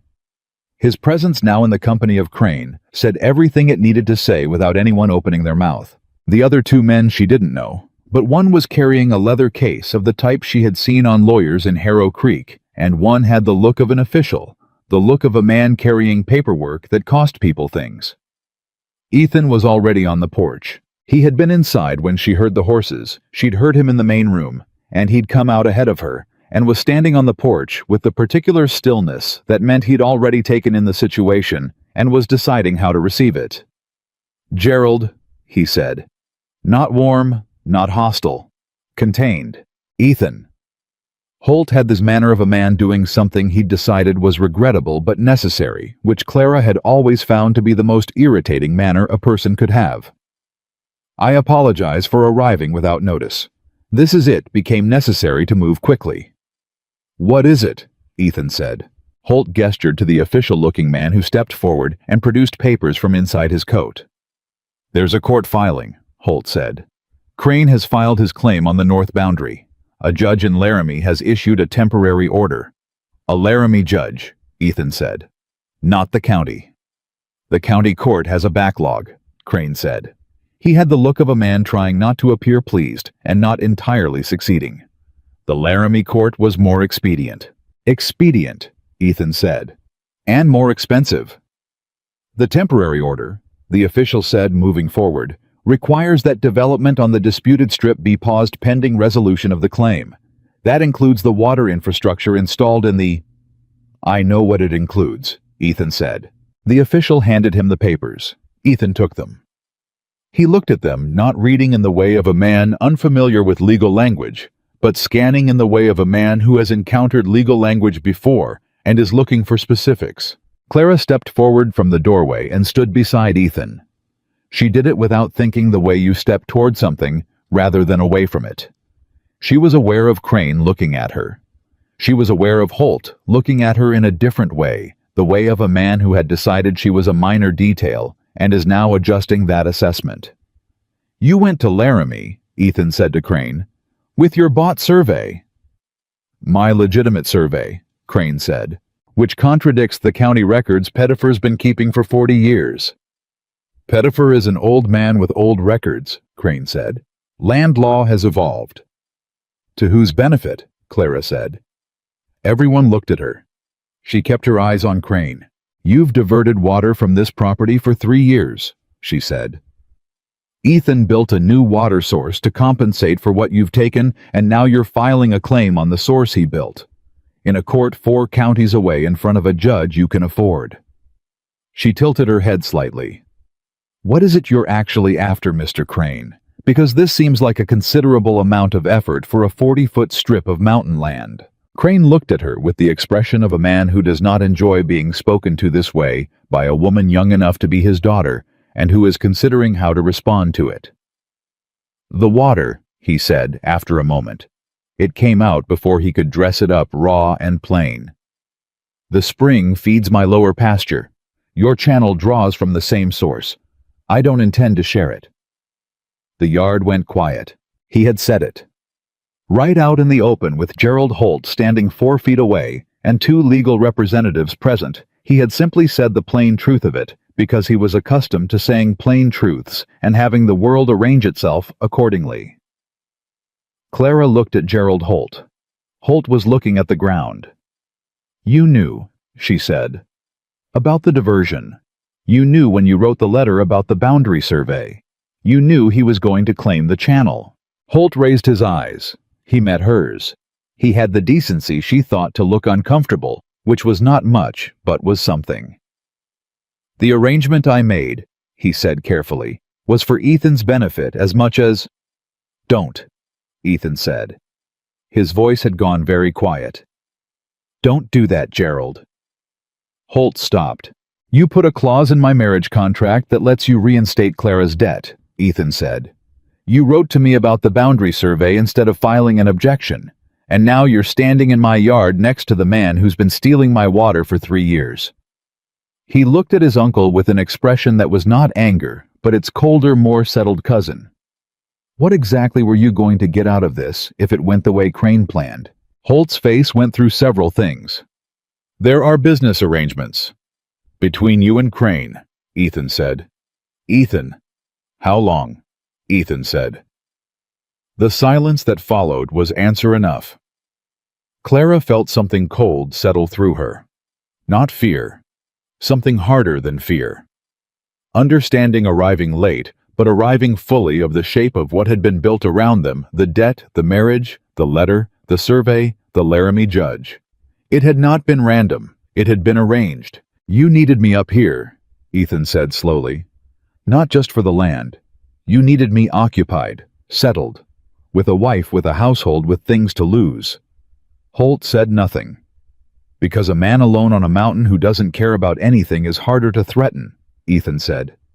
You gave me something to lose before you told me what it was going to cost me. Clara looked at Ethan. He was looking at Holt with an expression she had never seen on his face before. Not rage, not grief.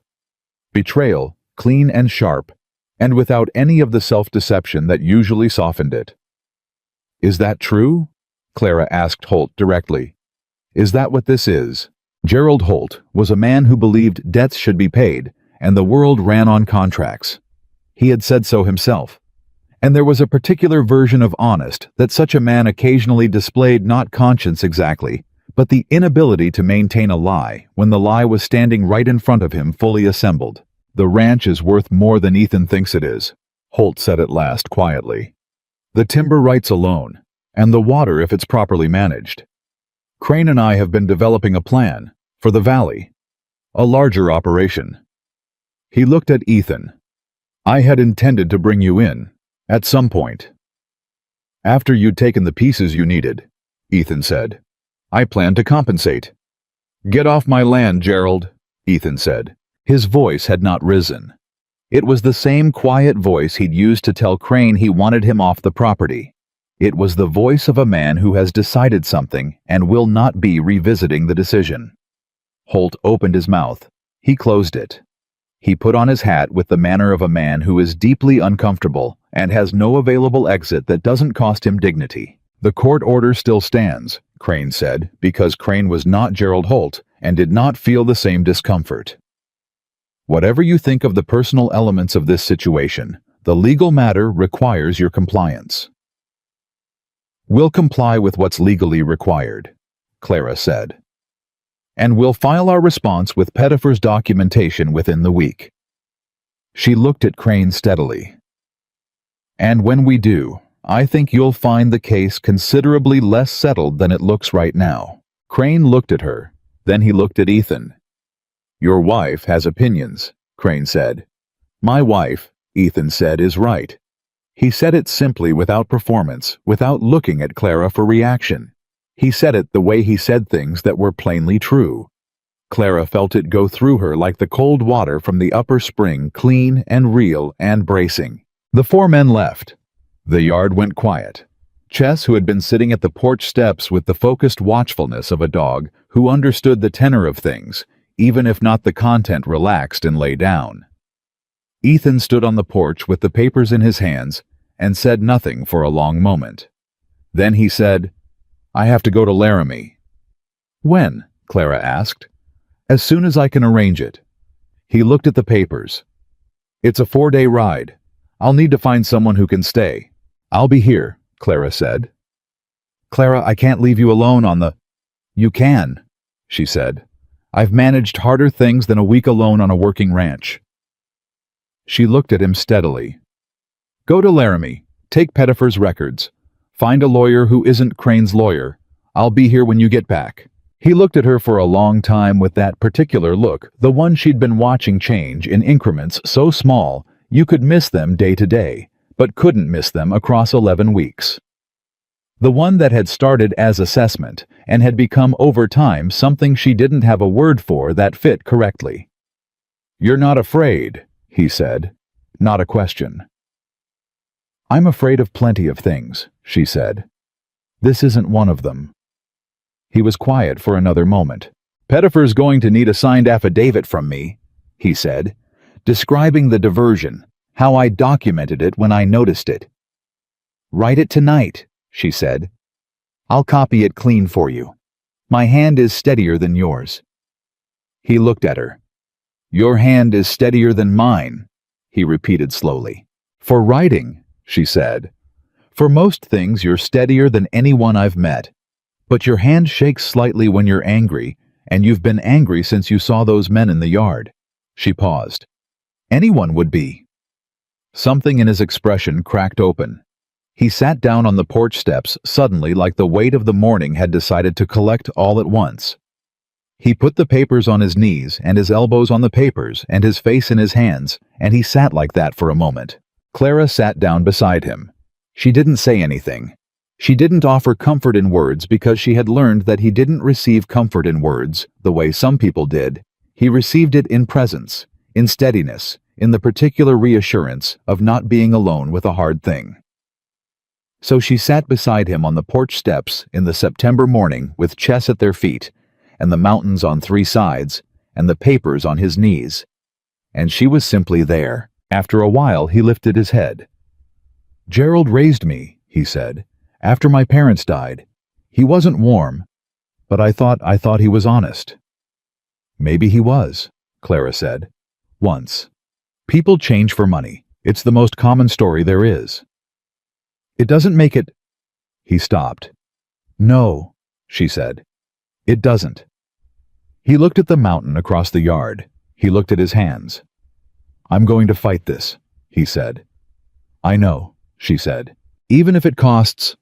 He paused. It might cost more than the land is worth. Some things are worth more than what they cost, she said. He turned his head and looked at her close, and she was aware of how close they were sitting, and she was aware that she had sat down beside him without thinking about it, without calculating, and she was aware that he was looking at her in a way that was different from any of the ways he'd looked at her before, not assessing, not recalibrating, not working to contain something, just looking. Clara, he said. Yes, she said. He opened his mouth. He closed it. He looked back at the mountain. Thank you, he said. For all of it. Since the beginning. She looked at her hands in her lap. Don't thank me yet, she said quietly. We haven't won. No, he agreed. But we haven't lost either. He stood up. He put his hat on. He held out his hand to help her up, which he had not done since the first day in the paddock when Opal had deposited her in the dust. She took it. He held it a fraction of a second longer than was necessary. Then he let go and went inside to start writing, and Clara stood on the porch in the September morning and put her hand against her own sternum for a moment, feeling the particular weight of something that was shifting. Had been shifting, she understood now for weeks, into something she did not have a name for yet, but that she was increasingly certain she was going to need one. Ethan left for Laramie on a Wednesday before the sun was fully up. Clara stood in the yard and watched him pack the saddlebag with the affidavit she'd copied clean the night before, Pettifer's survey documentation rolled and wrapped in oilcloth against the weather, and 3 days' worth of dried provisions that she'd put together without being asked. He'd checked everything twice, the way he checked everything twice, methodical, unhurried, and then he'd looked at her across Drum's back with an expression she was still learning to read in all its variations. "The mare in stall 2 is running a slight fever," he said. "I checked her this morning. She'll need—" "I'll check her twice a day," Clara said. "I know what to look for.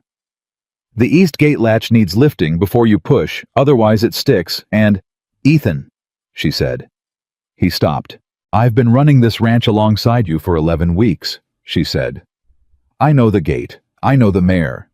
I know where the spare lamp oil is and how much corn the horses get, and that Chess won't eat if you put his bowl too close to the water trough." She looked at him steadily. "Go." He looked at her for a long moment.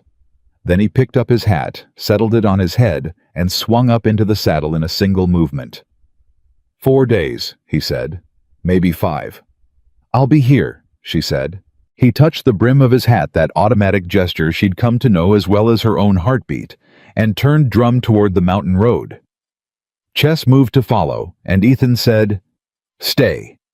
And Chess sat down beside Clara, with the dignified resignation of a dog who had received clear instructions and intended to follow them. Clara watched until Ethan was over the first ridge and out of sight. Then she looked down at Chess. "All right," she said. "It's just us." Chess put his chin on her boot. "Don't look at me like that," she said. "I'm fine." She was fine. She was almost fine. She turned back to the house and went to work. The first day was straightforward. She had a routine now, the kind of routine that had built itself over 11 weeks, the way water builds channels, finding the path of least resistance and then deepening it until it was simply the way things went. Morning fire, coffee, animals, garden, breakfast, whatever the day's work required. The work required in Ethan's absence a bit more than usual, and she was tired by evening, and the tiredness was honest, and she didn't mind it. It was the evening that was the hard part. She had not anticipated the quiet. She had lived alone before. After her father died, there had been 8 months of genuine solitude in the small house she couldn't afford to keep, and she had managed it. She was not a woman who required constant company.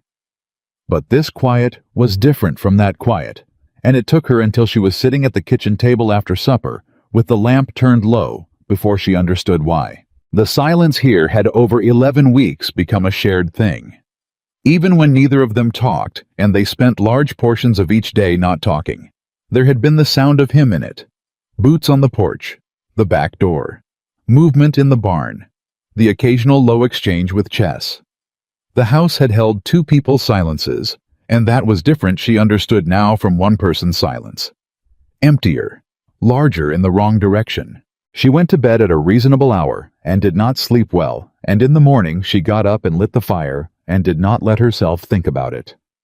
On the second day, the fever mare got worse. Not dramatically worse, not crisis worse, but worse enough that Clara moved her to the smaller isolation stall, changed her water twice, and spent 2 hours in the evening going through what she knew and what she'd seen and what Ethan would do. She had watched him deal with a sick animal once early in her time on the mountain, and she'd paid close attention the way she paid close attention to everything useful. She did what needed doing. The mare, her name was Pepper, a name Clara thought didn't suit her at all. She seemed more like a violet, sweated and fretted, and finally toward midnight settled. Clara sat with her until she was sure the settling was the right kind, and then she went back to the house and washed her hands, and sat at the kitchen table with a cup of cold coffee and thought Ethan would have known faster than I did what to do. But I did it. And she's all right. She wrote it down in the small notebook she'd started keeping, ranch notes. Things she'd learned, things that needed doing. She'd started it in the 3rd week and hadn't mentioned it to Ethan, and then he'd found it on the kitchen table one evening and read the first page before she'd come back into the room, and he'd set it down and said, "The north fence gate, you put that under fixed, but it still needs the post properly, set." And she'd said, "I put it under temporarily fixed, needs post. Read more carefully." And he'd turned the page and read more carefully and said, which was his version of being corrected gracefully. She missed him in a way that was inconvenient and uncomplicated, and she sat with it at the kitchen table and let herself acknowledge it, because pretending things weren't true had never served her. Then she went to bed and slept better than she had the first night. The letter arrived on the 4th day, carried up by the boy who'd been making the weekly mail run. 2 letters, actually, one from Pettifer, addressed to both of them, which she opened because Pettifer had been corresponding with both of them for weeks, and she had as much right to it as anyone. The second was addressed only to her in handwriting she didn't recognize. She read Pettifer's letter first. He had heard from the Laramie court. Crane's filing had been received and a hearing date had been set for the 22nd of October. 6 weeks. Pettifer had also on his own initiative reached out to a land attorney in Laramie, a man named Beaumont, who Pettifer described as competent and not yet purchased by anyone, and Beaumont had agreed to review the documentation. Pettifer was cautiously optimistic, which from Pettifer was approximately equivalent to anyone else waving a flag. She put the letter down and picked up the second one. The return address was Harrow Creek. The handwriting was labored, the kind of handwriting that belonged to someone for whom writing did not come naturally, but who was making a deliberate effort. She unfolded it. It was from a man named Carl Briggs. She did not know the name, but the letter explained it. He was a rancher who ran cattle on the valley's eastern edgeland that bordered Crane's property to the south. He had heard through Pettifer, apparently, that Ethan Blackwood was contesting Crane's boundary claim. He wanted Ethan to know that he had experienced a similar boundary dispute with Crane 4 years ago, had settled because he couldn't afford the fight, and that the terms of his settlement had included a non-disclosure he was technically violating by writing this letter. He was willing to testify if it came to that. "I settled because I was alone," the letter said in its careful, labored hand. "You've got more than I did. Use it." Clara read this twice. She folded it carefully and put it in the notebook with Pettifer's letter, and she sat for a moment in the afternoon quiet of the kitchen. "You've got more than I did. A wife. A woman who copies affidavits clean and argues with Aldous Crane on her own porch, and knows when a mare is running fever and stays up until midnight to make sure the settling is the right kind." She did not say this out loud because there was no one to say it to. But she felt it, the specific sensation of being something to someone, of being the thing that made a difference, rather than the thing that needed managing. It was not a feeling she had much experience with, and it fit her imperfectly, like a dress made for someone of the same general shape, but not her exact measurements. She was still working out how to wear it when she heard drum on the road. So, she was in the yard when Ethan came through the gate, and she knew before he dismounted that it wasn't bad news. Not because he looked happy. Ethan Blackwood's face was not built for the transparent display of happiness, but because the particular set of his shoulders was different from the tense control she'd seen when the 4 men rode into the yard. He was tired, road tired, but underneath the tiredness was something resolved. "Well," she said before he'd finished swinging down. "Beaumont took the case," he said. "He's good. He went through Pettifer's documents in front of me, and he got angry, which Pettifer says is what he does when he thinks something's genuinely unjust." "A lawyer who gets angry about injustice," Clara said. "Rare. Rarer than it should be." He handed her drum's reins, a gesture that was automatic now, the easy division of labor that had developed between them, and pulled the saddlebag down. Crane's survey, Beaumont spent 2 hours with it. He found the issue. The surveyor Crane hired mislabeled a landmark. The big granite outcrop on the north boundary, Crane's survey calls it a different rock than the one Pettifer's original used. They're measuring from 2 different points. Which means the measurements don't even start from the same place, Clara said. Which means the claim falls apart the minute anyone checks it against the terrain. He looked at her. You understood that immediately. It's basic geometry, she said. Two measurements from different starting points will never agree. Beaumont used almost exactly those words, Ethan said. He paused. He asked if you'd be willing to submit a written account of the conversation in the yard, when Crane admitted the water was what he was actually after. His exact words as you heard them. She'd been expecting something like this. She'd written down what Crane said within 2 hours of the men leaving the property while it was fresh and the page was in the notebook. I have it written already, she said. He looked at her. I wrote it down that afternoon, she said. Verbatim as close as I could get, with the date and who was present. He was quiet for a moment.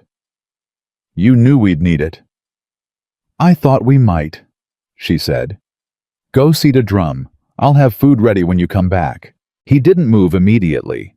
He was looking at her with that expression, the one that had started as assessment and had been changing increment by increment since the morning she'd lit the fire before he was up, since the paddock dust and the water channel and the lamplight in Bess's stall. Only now it wasn't changing anymore. It had arrived somewhere. Pepper's better, she said because she needed to say something ordinary. The fever broke on the second night. I know, he said. The boy told me when I passed through town. He said you moved her to the isolation stall. She needed the quiet. She gets anxious in that stall usually, he said. She doesn't like being separated. She didn't like being sick more, Clara said. She settled once she understood I wasn't going anywhere. Something moved through his expression. Yeah, he said softly. Some creatures are like that. He held her gaze for a moment longer. Then he turned and led Drum toward the barn, and Clara stood in the yard and pressed the back of her hand briefly against her own cheek and found it warm. She went to start supper. Tug. She showed him Carl Briggs's letter over the meal. He read it twice the way he read everything that mattered. He set it down and looked at the table, and she could see him thinking through what it meant, not just legally, but the fuller weight of it. Another man who Crane had done this to.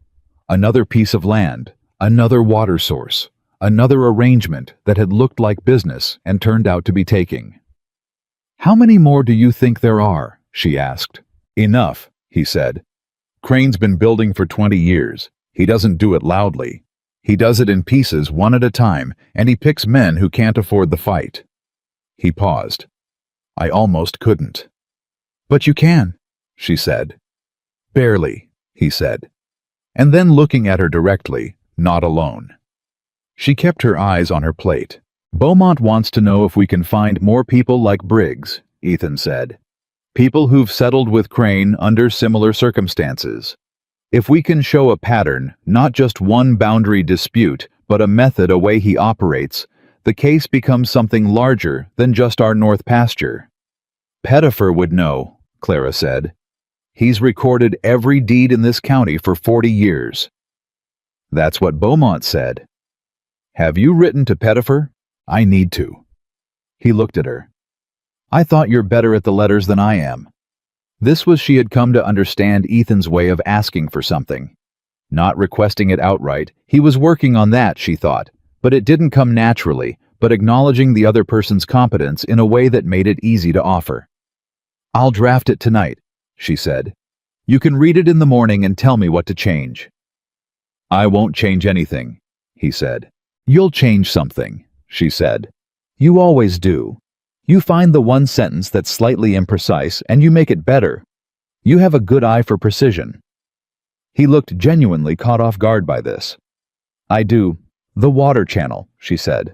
The affidavit. The way you check the fence line, you don't just check whether it's standing. You check whether it's standing at the right angle. You notice when things are slightly off. She picked up her coffee. It's a useful quality. He was quiet for a moment. My father was like that, he said. He used to say that most problems are small problems that nobody fixed when they were small. He measured everything twice. Smart man, Clara said. He was. Ethan agreed. A pause. He would have... He stopped. What? She asked. He would have been interested in you, Ethan said. He liked people who didn't need to be told things twice. He looked at his coffee. He only ever said that about 3 people in his life that I know of. Clara said nothing. She let it sit where he'd put it. One of them was my mother, Ethan said. The kitchen was quiet. The fire in the wood stove settled. Outside, chess shifted on the porch. Clara stood up and took their plates to the basin. She stood at the basin with her back to him for a moment, and she thought about fathers who measured twice, and mothers who didn't need telling twice, and a man who had spent 7 years on a mountain alone, and was apparently slowly becoming someone who said things like that out loud. Write the letter to Pettifer yourself, she said, not turning around. First draft. I'll clean it up after, but write it yourself. Why? He said. Because Pettifer respects you, she said. He's doing this partly because it's legally right, and partly because he wants to see you win. Your voice in that letter matters more than my precision. She turned around. I'll make it precise. You make it true. He looked at her for a long moment. All right, he said. She handed him the pen. Pettifer's response came back within the week, and it came with names. 6 of them. 6 men in the county who had filed land disputes with Crane over the previous 15 years and settled every one of them before it reached a judge.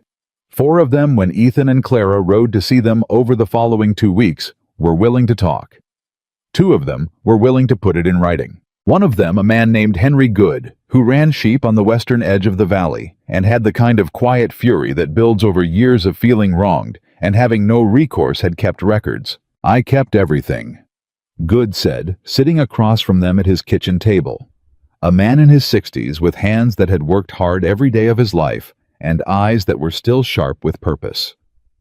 Every letter, every conversation I could write down after the fact. I kept it all because I thought someday someone would come and ask, and I wanted to be ready. He looked at both of them. I've been waiting 12 years. Clara felt something catch in her throat. Mr. Good, she said, what Crane took from you. What did it cost you? Good looked at her. He had the manner of a man who doesn't talk about costs, who has learned that talking about costs doesn't restore them, but he seemed to make a decision. My son had plans for that land, he said simply. The strip Crane took. My boy had drawn up plans for a small orchard. He was 17. He folded his hands on his records. He went to Colorado eventually. Better opportunities, he said. A pause. I think what he meant was, there wasn't enough left here to build something on. The room was very quiet. Ethan said, Give Beaumont everything you have. Every letter. Good nodded. I already boxed it up, he said. I boxed it up the day Pettifer wrote to me. I've been waiting for you to come ask. They rode back up the mountain in the early evening, and neither of them spoke much, but the silence had a texture to it, the texture of 2 people carrying something together that's heavier than it looks, and making the decision to keep carrying it. Finally, Clara said, His son. I know, Ethan said. Crane didn't just take land, she said. He took the future of it, what it could have become. That's what land is, Ethan said quietly. It's not just what it is. It's what you can make of it. She looked at him. That's what my father said, he added, when he deeded the ranch to me. He said it's not the acres, it's the years of work inside them. Clara thought about the kitchen garden and the water channel and June the filly taking her first steps in the stall. She thought about the notebook on the kitchen table and the bolt on the inside of her door that she hadn't used in weeks. We're going to win this, she said. It wasn't a question. It surprised her that it wasn't. Ethan glanced at her. You sound certain. Henry Good waited 12 years with a box of records, she said, because he believed someone would come and ask. That kind of faith doesn't exist if there's nothing to have faith in. She paused. We're not fighting for just us. We're fighting for his son's orchard. Ethan said nothing for a moment. Then he said, Clara. Yes, I want to tell you something, he said. He was looking at the road, not at her, and his voice had the particular quality it got when something was effortful. I want to tell you, and I want to tell you now, before the court case, and before whatever happens in October, because I don't want it to look like I don't want you to think it's about the case. She waited. When Gerald set this up, he said, I agreed to it because I told myself it was practical. A ranch needs two people. I needed someone who could hold things together. I told myself that was all I was looking for. He paused. The road went on ahead of them. That was true when I agreed. And then you came and it stopped being true, and I wasn't sure what to do with that. She kept her hands still in her lap. You made this place somewhere I want to come home to, he said. That's not something I expected. I didn't think I was going to want that again. I didn't think I was capable of it, maybe. His jaw moved. I thought that part of me was finished. Ethan, she said. I'm not asking anything, he said quickly. I know what this started as. I know you didn't choose this. I know. I stayed, she said. He stopped. I stayed, she said again steadily. There have been ways I could have gone. Written to Phyllis. Asked Pettifer. There were options. She looked at him. I didn't look for them. I stopped looking for them somewhere around the third week. He turned to look at her. The wagon had slowed because he'd let the reins go slack without noticing. The third week, he repeated. You taught me to ride, she said. And when I fell off, you laughed, and it was the first time I'd heard you laugh, and I thought... She paused. I thought, there he is. There's the actual man. His eyes were very dark in the evening light and very present. Clara, he said. I know what I'm saying, she said. I'm not confused about it. I'm not being practical. She held his gaze. I'm being honest. You told me something honest, so I'm telling you something honest back. He held the reins and looked at her, and she looked at him, and the horses moved at their patient, slow walk, and the mountains held everything in place the way they always did. I don't know how to... he started. You're doing fine, she said. Something in his face cracked open entirely, and she saw it the full weight of 7 years of closed doors and managed distances coming loose in a single unguarded moment, and she didn't look away from it. He reached over and took her hand. Just that. Her hand in both of his, for a moment the rough warmth of a man who worked with his hands and had never been careful with them except when carefulness was exactly what was needed. Then he looked back at the road. He didn't let go. They rode the rest of the way up the mountain, like that, her hand in his, the evening going purple around them, and neither of them said anything, because there was nothing that needed saying that wasn't already being said. The 22nd of October arrived the way important days arrive, faster than expected, and carrying more weight than the calendar suggested. They rode to Harrow Creek the evening before and stayed at Phyllis Garrett's boarding house, which Phyllis had offered without being asked, and which Clara accepted without pretense. Phyllis, who knew everything, had clearly heard enough of the situation to greet Ethan with the particular warmth she reserved for people she had decided to approve of, which she communicated by pressing a substantial cold supper on him and telling him he looked better than she'd expected. You look like a man with something to live for, Phyllis told him with the bluntness that was her primary social mode. Ethan glanced at Clara. I am, he said. Phyllis looked between them with the expression of a woman who has understood an entire situation in 2 words and is satisfied with what she's understood. She excused herself to see to some fictional domestic matter and left them to eat. Clara looked at her plate. She was aware that she was trying not to smile and not entirely succeeding. She's not subtle, Ethan said. She's never been subtle a day in her life, Clara said. It's one of her best qualities. He almost smiled. Is it? She said what was true, Clara said, directly, without making you guess at it. She picked up her fork. I find that admirable. He was quiet for a moment. She said what you told her. I didn't tell her anything, Clara said. I wrote to her once a month. I wrote about the ranch and the horses and the water channel and Crane. I wrote about the legal case. She paused. She's intelligent. She assembled her own picture. And what picture did she assemble? Clara looked at him. Apparently an accurate one. He held her gaze. Apparently, he said, and the way he said it was soft and certain, and she felt it the way she felt the cold water from the spring, all the way through. The hearing room in Harrow Creek's courthouse was full. This surprised her. And then when she thought about it, didn't. A case against Aldous Crane, a man who had been operating in this valley for 20 years, taking things from people who couldn't fight back, was not a private matter. Word had traveled. The 6 ranchers Pettifer had identified were there, including Henry Good, with his 12-year-old box of records. Carl Briggs was there. People Clara didn't know were there, sitting in rows, with the manner of people who have a stake in something and have decided to show up and make their stake visible. Beaumont was already at the respondents' table, reviewing documents with the focused intensity of a man who had been looking forward to this for 6 weeks. He was younger than Clara had imagined, from Pettifer's description, mid-30s, sharp-faced with ink stains on his right hand that she suspected were permanent.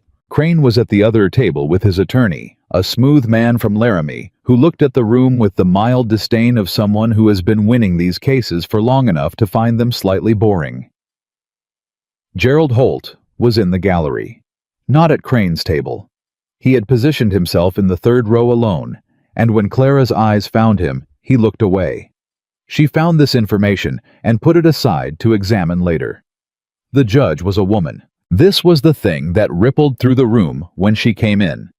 Not shock, exactly in the way that men's shock tended to be, but the particular quality of attention that people pay when something unexpected has overturned their assumptions about the shape of an event. Judge Miriam Hale was perhaps 55, with gray at her temples, and the manner of a woman who had been dealing with men's surprised attention for long enough to find it mildly tiresome. She looked at the room. She looked at the 2 tables. She looked at the gallery with its unusual attendance. "It appears," she said dryly, "that Mr. Crane has provided the county with a community gathering." She opened the case file. "Let's begin." Clara sat beside Ethan in the gallery for the first hour and watched Beaumont work. He was better than she'd dared hope, methodical, precise, with a gift for making complex land law language sound like simple common sense, which she suspected was the thing that mattered most in a room full of people who were not lawyers. He laid out the 2 surveys. He laid out Pettifer's records. He called Pettifer to the stand, and Pettifer, who had testified before and was not impressed by courtrooms, explained in 40 years of professional authority exactly where Crane's survey had invented its starting point. Crane's attorney objected to various things. The judge overruled most of them with a brevity that suggested she had reviewed the documentation and formed opinions. Then Beaumont called Clara. She had known this was coming. Beaumont had told them the night before that her account of Crane's admission in the yard was the linchpin, not the only evidence, not even the most technically important, but the piece that made it human, that made the case something a room full of people could understand and care about. Her account, in her own words, of a man standing in someone else's yard and stating plainly that he wanted their water. She walked to the stand. She was aware of the room, the rows of faces, Ethan at the gallery's edge, Crane at his table, with his smooth Laramie attorney, Henry Good, with his 12-year-old box of records, and she was aware that her hands were completely steady. Beaumont asked her to describe the morning of September 4th. She described it. She described the 4 riders coming into the yard. She described Gerald Holt's manner, and Crane's manner, and the official with his papers. She described, in the careful verbatim language she had written down within 2 hours of the event, the moment Crane had answered her question about what he was actually after. "He said, 'The water,'" she told the court. "The spring feeds my lower pasture. Your channel draws from the same source. I don't intend to share it." The room was very quiet. "These were his exact words?" Beaumont asked. "They were," she said. "I wrote them down that afternoon. I've provided the written account to counsel." "And there were witnesses present?" "Gerald Holt, Ethan Blackwood, the official serving the papers, and one other man who rode with Crane," she said. "4 witnesses besides myself." Crane's attorney rose. The cross-examination was thorough and not unkind. He was too skilled for unkindness, which would have backfired in a room watching closely, but it was designed to suggest that memory was imperfect, that words could be misunderstood, that a woman who had arrived on the mountain 5 months ago as part of a debt settlement might have motivations that colored her account. "Mrs. Blackwood," he said pleasantly, "you came to Blackwood Ranch under fairly unusual circumstances, is that right?" "I came as Ethan Blackwood's wife," she said. "Under a debt arrangement," he said. "Your father's debt." "My husband's debt is paid," she said.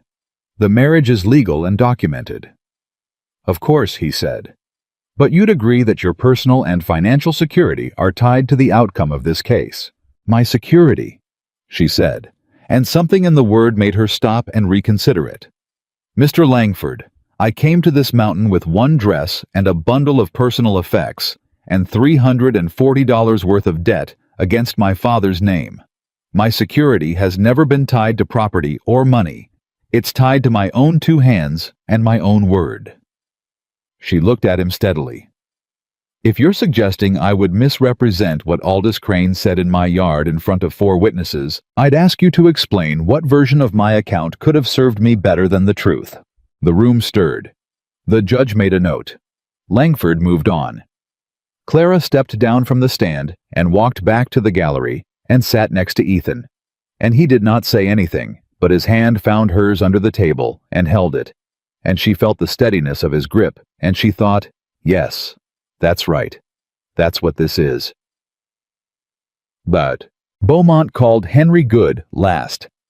Good walked to the stand with his 12-year-old box of records, and he set it on the edge of the stand, and he put his hands on it, and he looked at the room. He was not a man accustomed to courtrooms, but he was a man accustomed to knowing what he was talking about, and this made him more authoritative than most of Crane's attorney's objections could touch. He described what Crane had done to his land 12 years ago in the same methodical way he did everything date by date, letter by letter, the boundary dispute, and the settlement, and the strip of land his son had planned an orchard on. He described the non-disclosure agreement he'd signed. "You're aware," Langford said in cross-examination, "that testifying here may violate that agreement." "I'm aware," Good said. "And you're doing it anyway." "I am," said Good. "Why?" Good looked at him. He looked at the room. He looked at Clara and Ethan at the edge of the gallery. "Because my boy never got his orchard," he said, "and I'd like to make sure someone else gets theirs." The room did not stir this time. The room went the kind of still that happens when something true and irreducible has been said in a space that needed to hear it. Judge Hale looked at the room. She looked at both tables. "We'll recess for 2 hours," she said, "and then I'll give my ruling." The 2 hours were the longest Clara had spent in recent memory, and she had spent some long ones. They sat in Phyllis's boarding house around the kitchen table, she and Ethan and Pettifer and Beaumont, and eventually Carl Briggs, who had nowhere else to be, and was not the kind of man who could sit alone somewhere while something was being decided. Phyllis produced coffee and something that might have been pie under different circumstances, and was at least pie adjacent, and they talked about other things, the weather, the coming winter, the price of timber this year, with the mutual understanding of people who are all thinking about the same thing and have collectively agreed to give that thing room to breathe. At one point, Ethan went outside. Clara followed him without deliberating about it. He was standing in Phyllis's back garden with his hands in his pockets looking at the sky, and she stood beside him. "Gerald's in there," he said. She'd seen Holt come into the boarding house waiting room when they arrived. He'd sat down and not spoken to anyone, and no one had spoken to him. "I know," she said. "I don't know what he wants. I think he wants to know how it goes," she said. "And I think part of him might want it to go a certain way." She paused. "Not Crane's way." Ethan was quiet. "He raised me," he said for the second time in her hearing, and the words carried the same weight they'd carried the first time. He was never warm. But I didn't think he was capable of this." "People choose badly when there's enough money involved," Clara said. "It's not a surprise. It's still wrong." He looked at her. You can forgive someone and still know they were wrong, she said. Those aren't the same thing. No, he agreed. They're not. She looked at the sky. Whatever happens today, she said, we came here with the truth, all of it. Pettifer's records and Good's box and Crane's own words out of his own mouth. She turned to look at him. We didn't manufacture anything. We didn't buy anything. We came with what was actually true. And if it's not enough, he said, then we appeal, she said.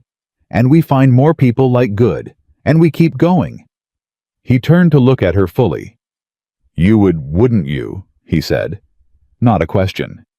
You'd just keep going. I'm a woman who counted minutes in a church to stop herself from running, she said. I don't stop easily. Something in his face moved into the open. Clara? He said. Yes, she said. He reached up and touched her face, his thumb against her cheek. Just there. Just for a moment, and looked at her with the full weight of everything that had shifted and built and become itself over the past 5 months. Whatever happens today, he said, I want you to know that what you said the 3rd week, me laughing in that paddock. He paused. That was the first time I'd laughed since Ruth. The first time it felt like something I was allowed to do again. Her throat was tight. You're allowed, she said. You've always been allowed. He lowered his hand. He held her gaze for one more moment. Then Beaumont appeared at the back door. She's called us back, he said. They went in.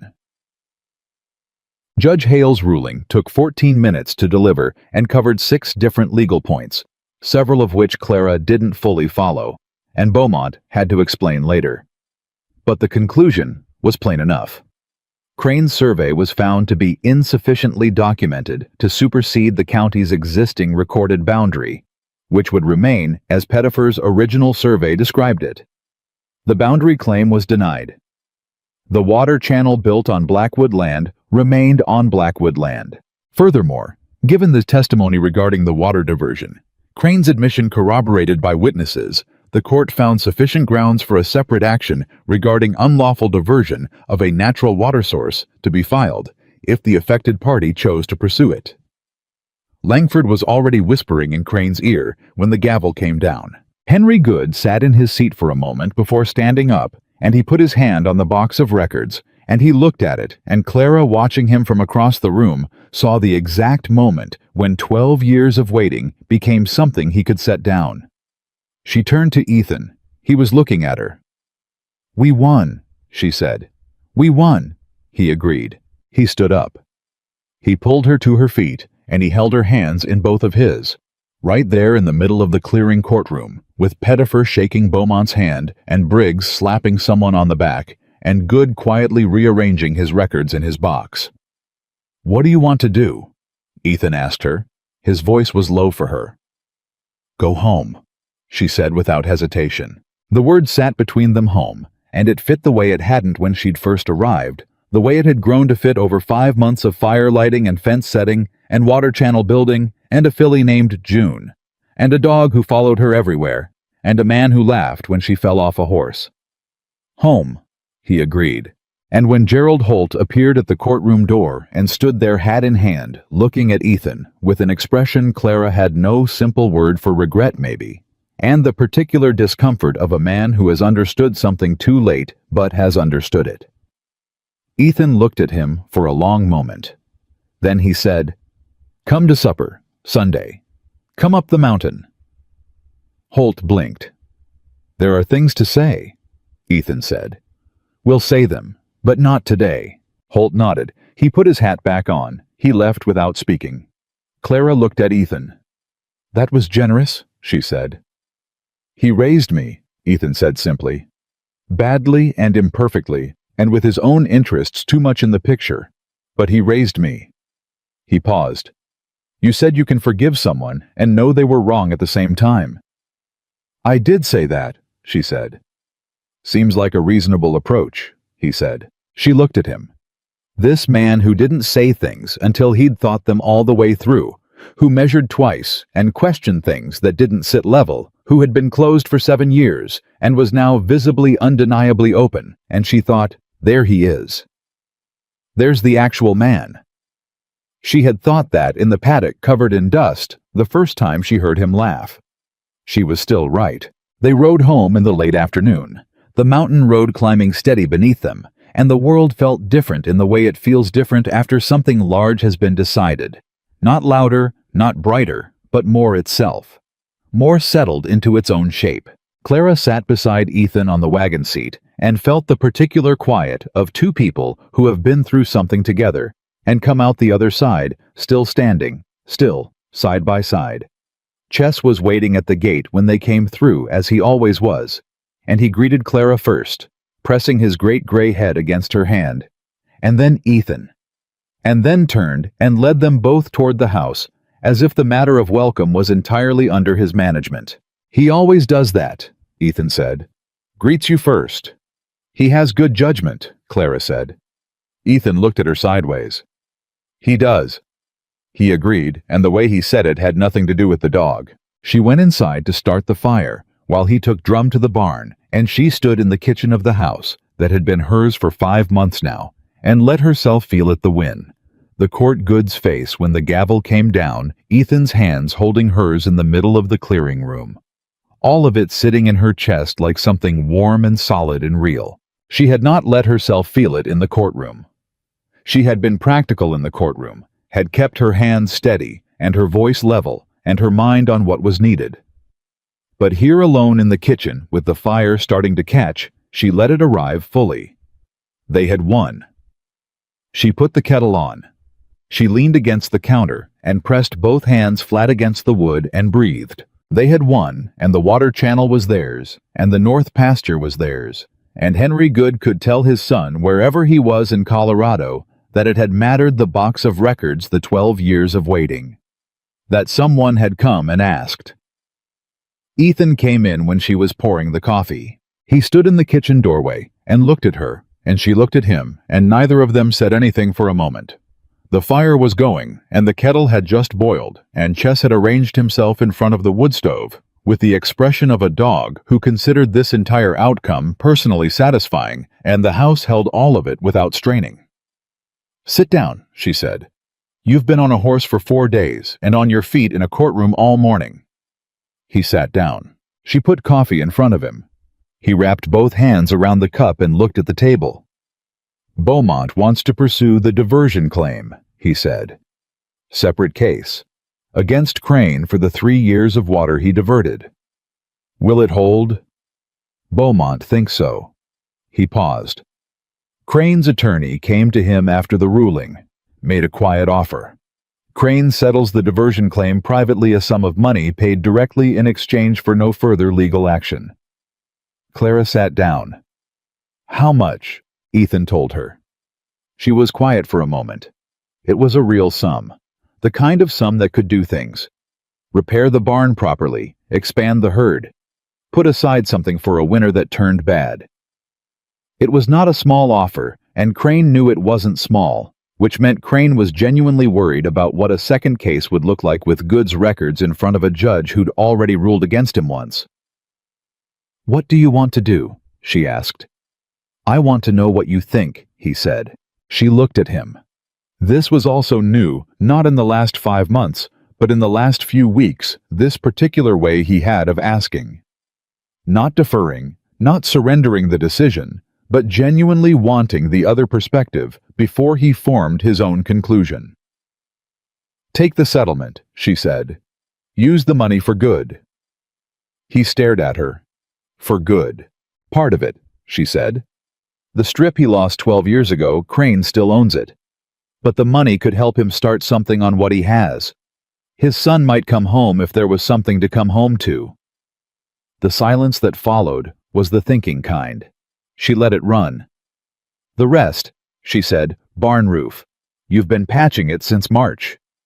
He put his elbows on the table. He looked at his coffee. He looked at her. "You know what nobody has ever done," he said. "What?" Suggested giving away part of a legal settlement. He paused. "Before the settlement was even accepted." "Good gave us 12 years of records," she said. "He got up on that stand and violated a legal agreement to do it. He did it because we asked. We owe him something." We don't, Ethan said. Legally. Ethically maybe, but... Then ethically, she said. He looked at her for a long moment. Then he sat back. All right, he said. You agree. I've been agreeing with you for 5 months, he said, with the almost smile she had learned to read like weather. I don't know why you keep sounding surprised. She felt something bright move through her chest. She hid it in her coffee. The Sunday supper with Gerald Holt arrived before she felt ready for it, the way important things tended to arrive. She had made more food than 3 people needed. Not from nervousness, she told herself, from practicality. There was always more to do with food than less. And the table was set with the good plates she'd found in the back of the kitchen cabinet 2 months ago, and polished on a day she was working out something difficult and needed her hands busy. Ethan had said very little about the upcoming meal. He had gone about the week's work as he always did, methodical and thorough, and she had watched him and understood that he was processing something privately before he was ready to process it out loud. And she gave him the space for that, because that was who he was. And she had learned that the space was not distance. It was how he arrived. Holt rode up on a horse that was too fine for a man coming to apologize, which Clara noted, and then decided was not her concern. He came onto the porch and took off his hat, and held it in both hands, and he looked at the house the way a man looks at a place he's been before, and which has in the intervening time become something different. It looks well, he said. The place.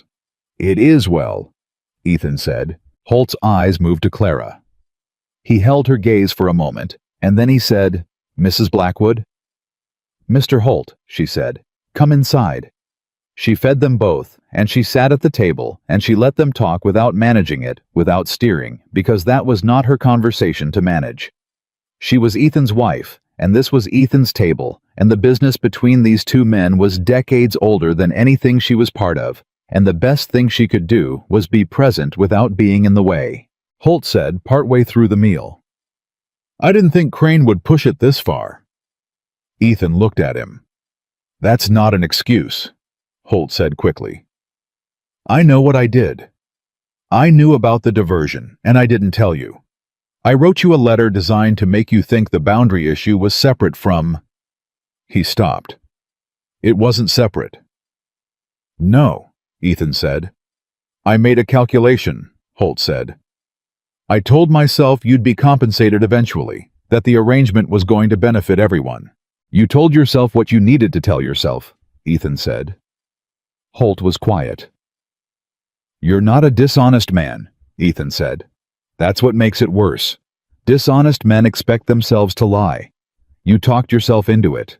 That's harder to undo. Holt set his fork down.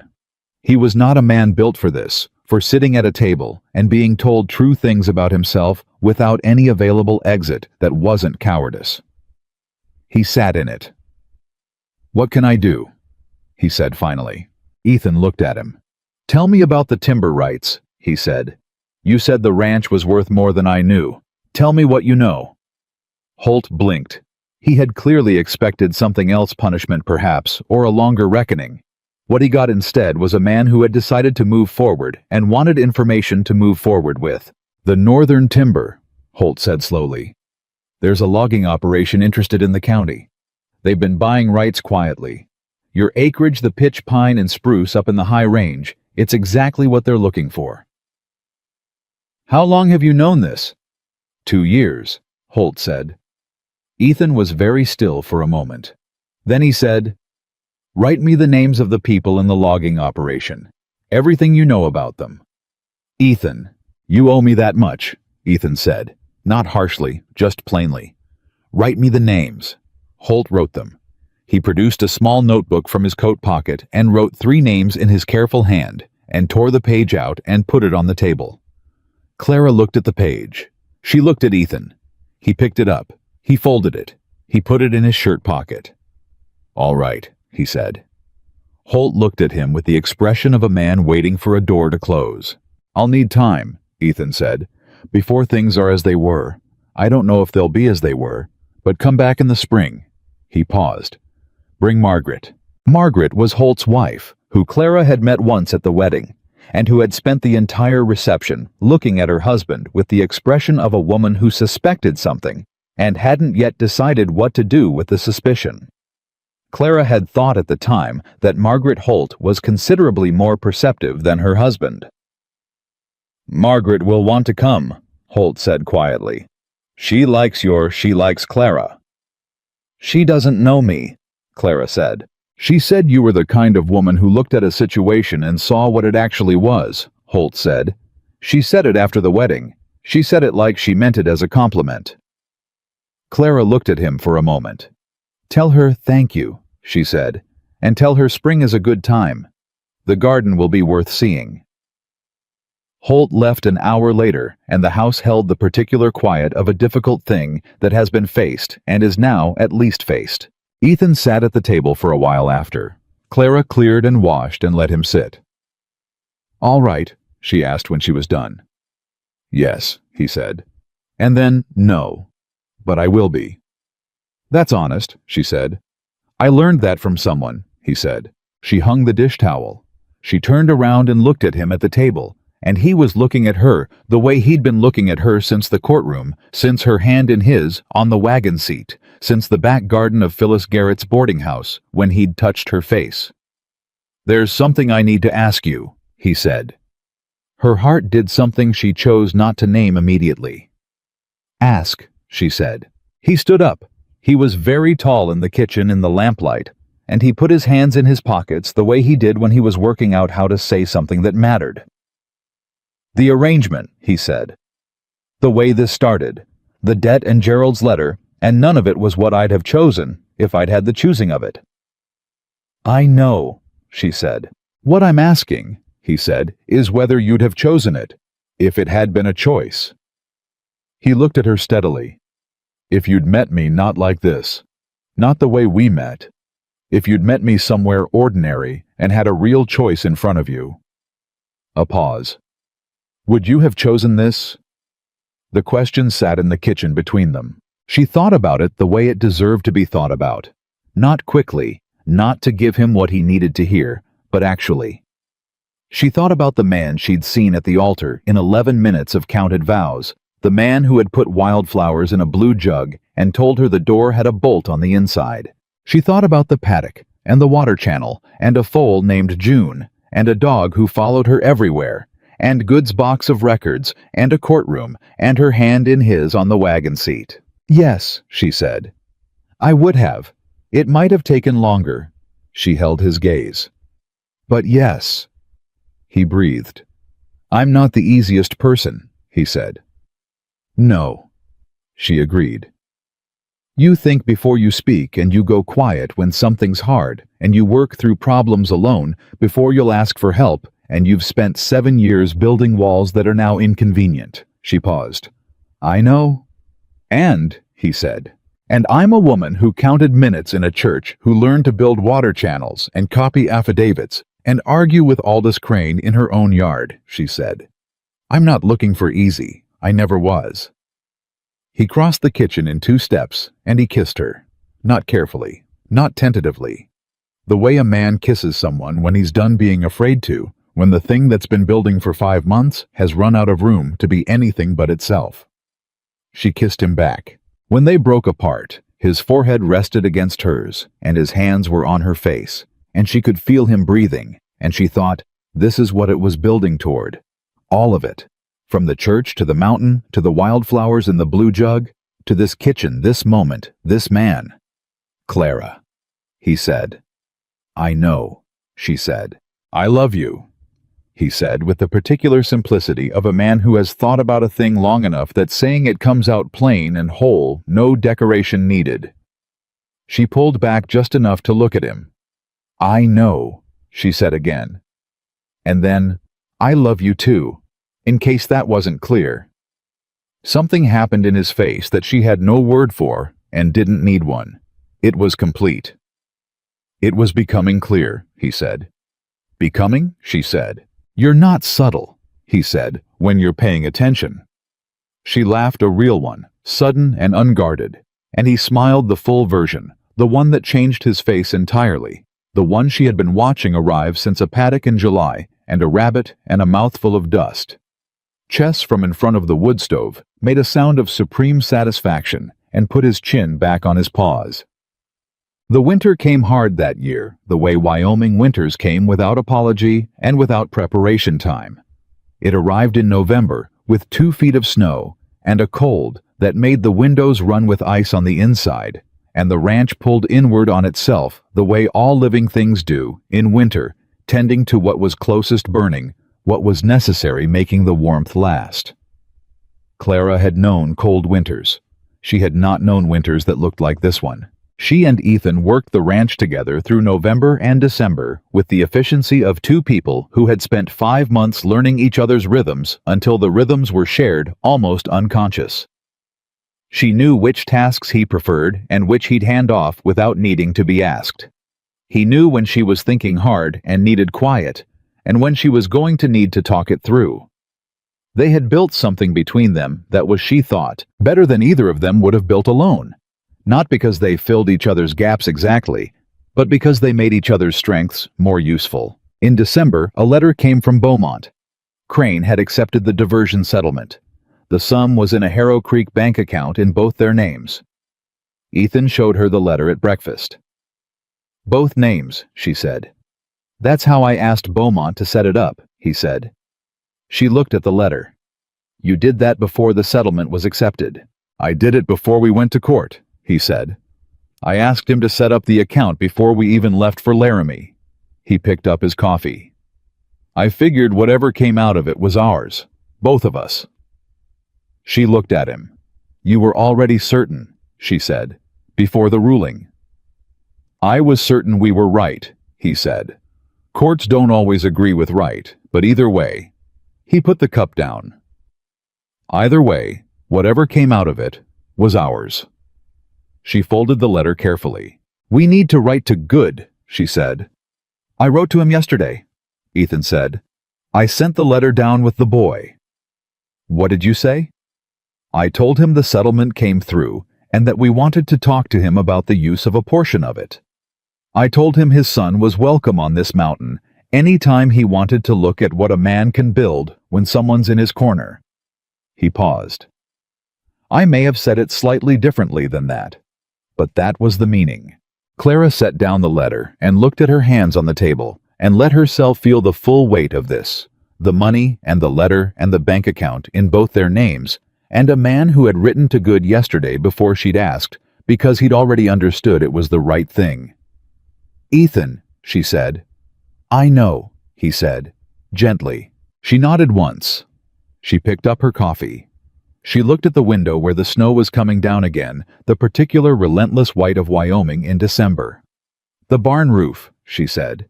"Spring," he said. "Soon as the ground thaws." "And the south pasture fence." "Also spring." "And I want to expand the kitchen garden," she said. "Double it.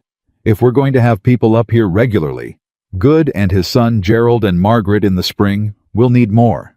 "People up here regularly," Ethan repeated slowly. "Is that all right?" she said. He was quiet for a moment. "2 years ago," he said, "I came off this mountain 4 times a year and didn't speak to anyone I didn't have to." He looked at the window. "And now you're planning a social calendar." "A modest one," she said. "Very modest. 2 families, possibly 3.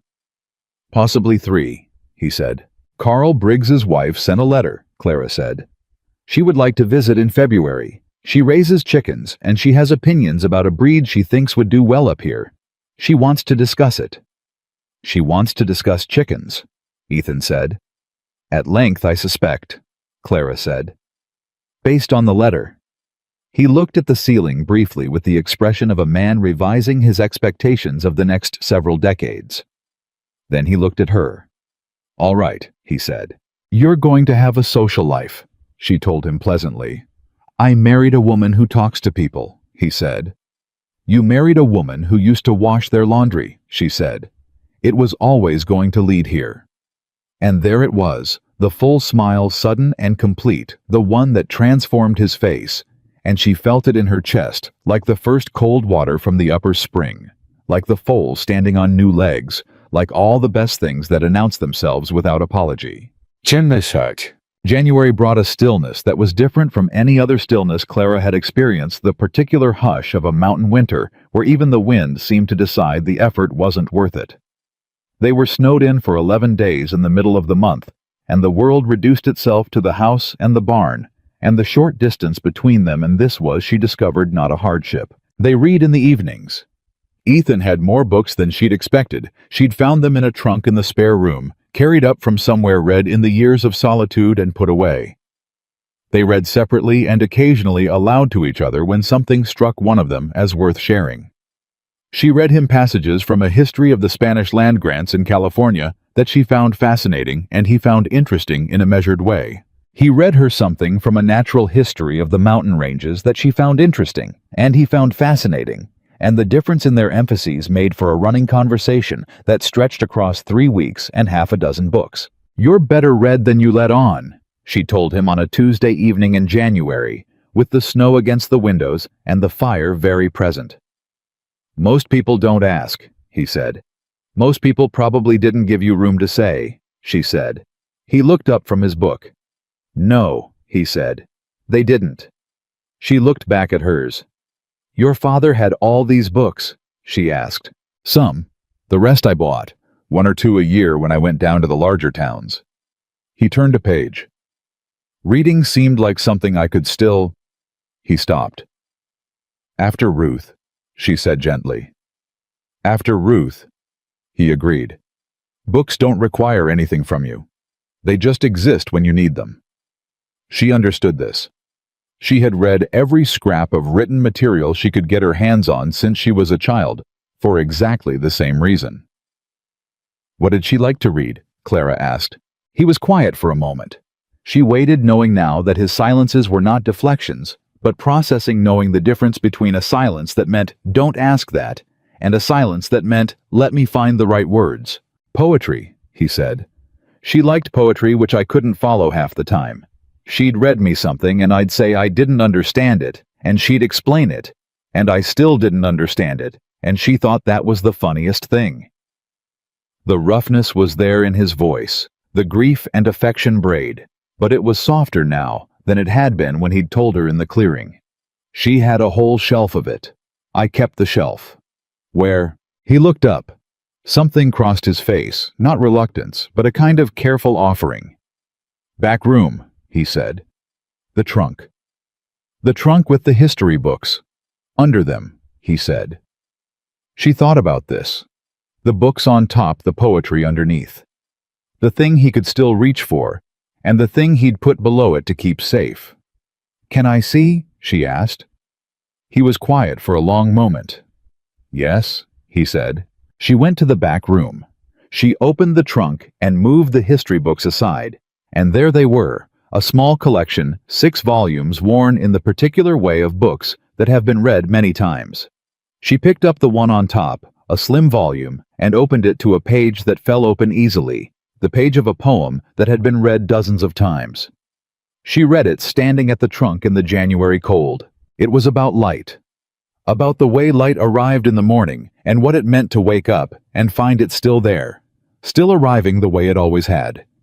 She read it twice, and then she put it carefully back and went back to the main room. Ethan was watching the fire. "She had good taste," Clara said. "Better than mine," he said. "Different than yours," she said. "Not better." He looked at her. "Read me one sometime," she said. "When you want to." He looked at her for a long moment. Something in his face was very quiet and very open.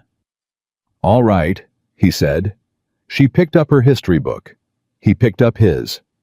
Outside the snow fell. Inside the fire held. The letter from Good's son came in February. His name was Thomas, and he wrote the way his father talked, directly, without ornament, every sentence earning its place. He was in Denver. He was 29 years old. He had been working in lumber, which he found he had mixed feelings about, he said, given what he now understood about his father's land.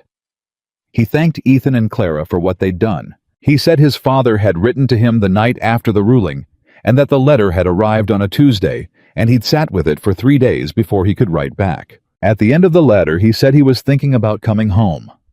Not sure what home looks like now, he wrote. But Dad seems to think it's worth finding out. He mentioned an orchard. I haven't stopped thinking about it.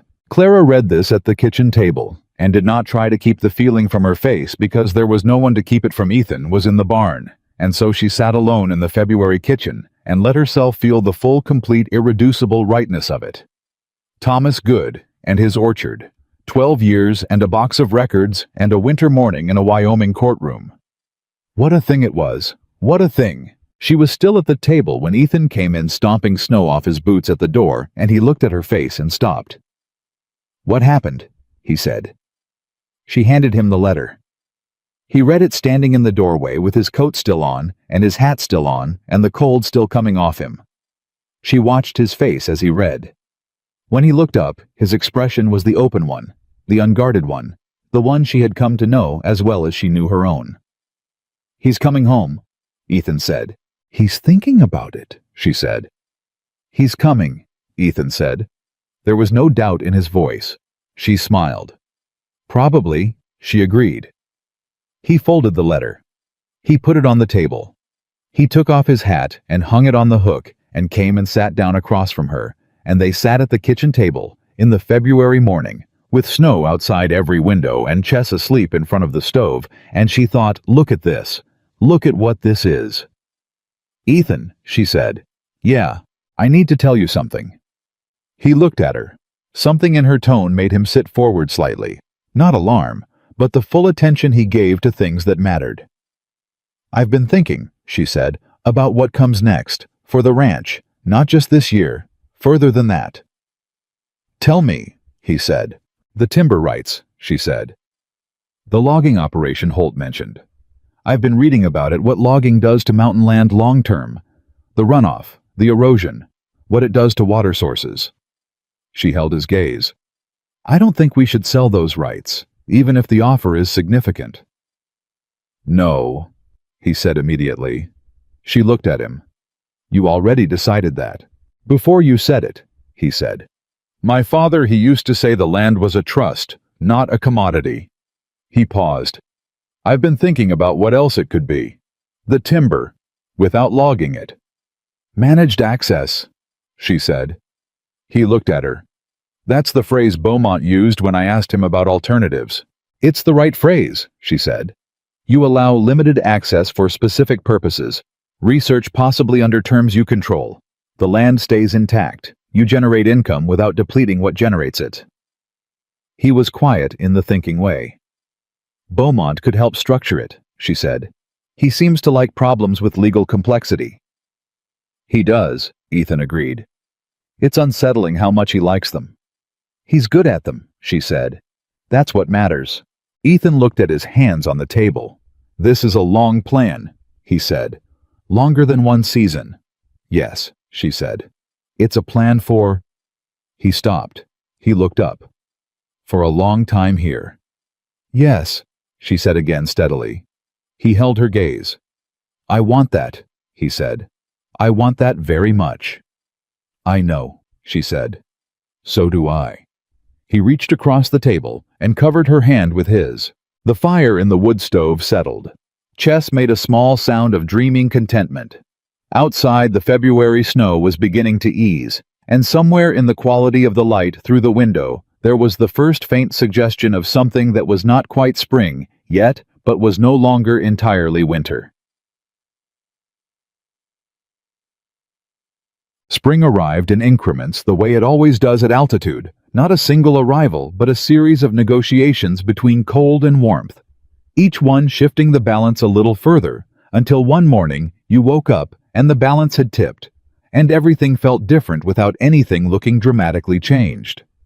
Henry Good came up the mountain on the first real spring morning, and he came with his son. Thomas Good was tall and had his father's careful eyes and his mother's jawline from the photograph Henry had shown them once. He shook Ethan's hand in the yard, and he looked at the mountains on 3 sides, and he breathed in the spring air, and Clara watched his face, and saw the exact moment, when something inside him understood what his father had been keeping safe for 12 years. "It's something," Thomas said, looking out. "It is," Ethan said. "Dad says there's a place on the south-facing slope that would do for an orchard." "There is," Ethan said. "Good soil, gets the morning sun, protected from the worst of the wind." He paused. "Come look at it." The three men walked toward the south slope, and Clara stood in the yard with Chess and watched them go, and she thought about an orchard that hadn't existed yet, and a young man who had come home, and a father who had kept a box of records for 12 years because he believed someone would come and ask. She went to the kitchen. She started the noon meal. She put on the good coffee because there were people coming for a meal, and she did this. Now, she realized, made the good coffee when people came, and it had been months since it had felt like anything other than the natural and obvious thing to do. Gerald and Margaret Holt arrived mid-morning, as agreed, and Margaret Holt was exactly what Clara had sensed at the wedding. A perceptive woman who had spent years married to a complicated man and had developed in the process a finely calibrated understanding of complicated situations. She came into the kitchen and looked around, and then looked at Clara with a directness that Clara recognized as kinship. "You've made this place something," Margaret said. Not as a compliment exactly. As an observation, the way a person states something they can see plainly. "We have," Clara said. "Both of us." Margaret nodded once. "He needed that," she said, and she meant Ethan and Clara understood this and didn't require elaboration. "I think I did too," Clara said.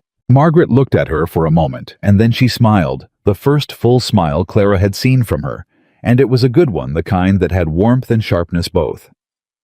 "I brought seedlings," Margaret said. "From my garden in town. I didn't know if you'd want them, but I thought I'd bring them." "What kind?" Clara asked. "Columbine," Margaret said. "Yellow and purple." Clara stood very still for a moment. The blue jug, the first day, the flowers that had been picked that morning and were still fresh. "I'd love them," she said. Margaret put them on the table wrapped in damp cloth, and they stood looking at each other in the kitchen of the house that had been impossible and was now home, and Clara thought, look how far this has come. Look how far all of this has come.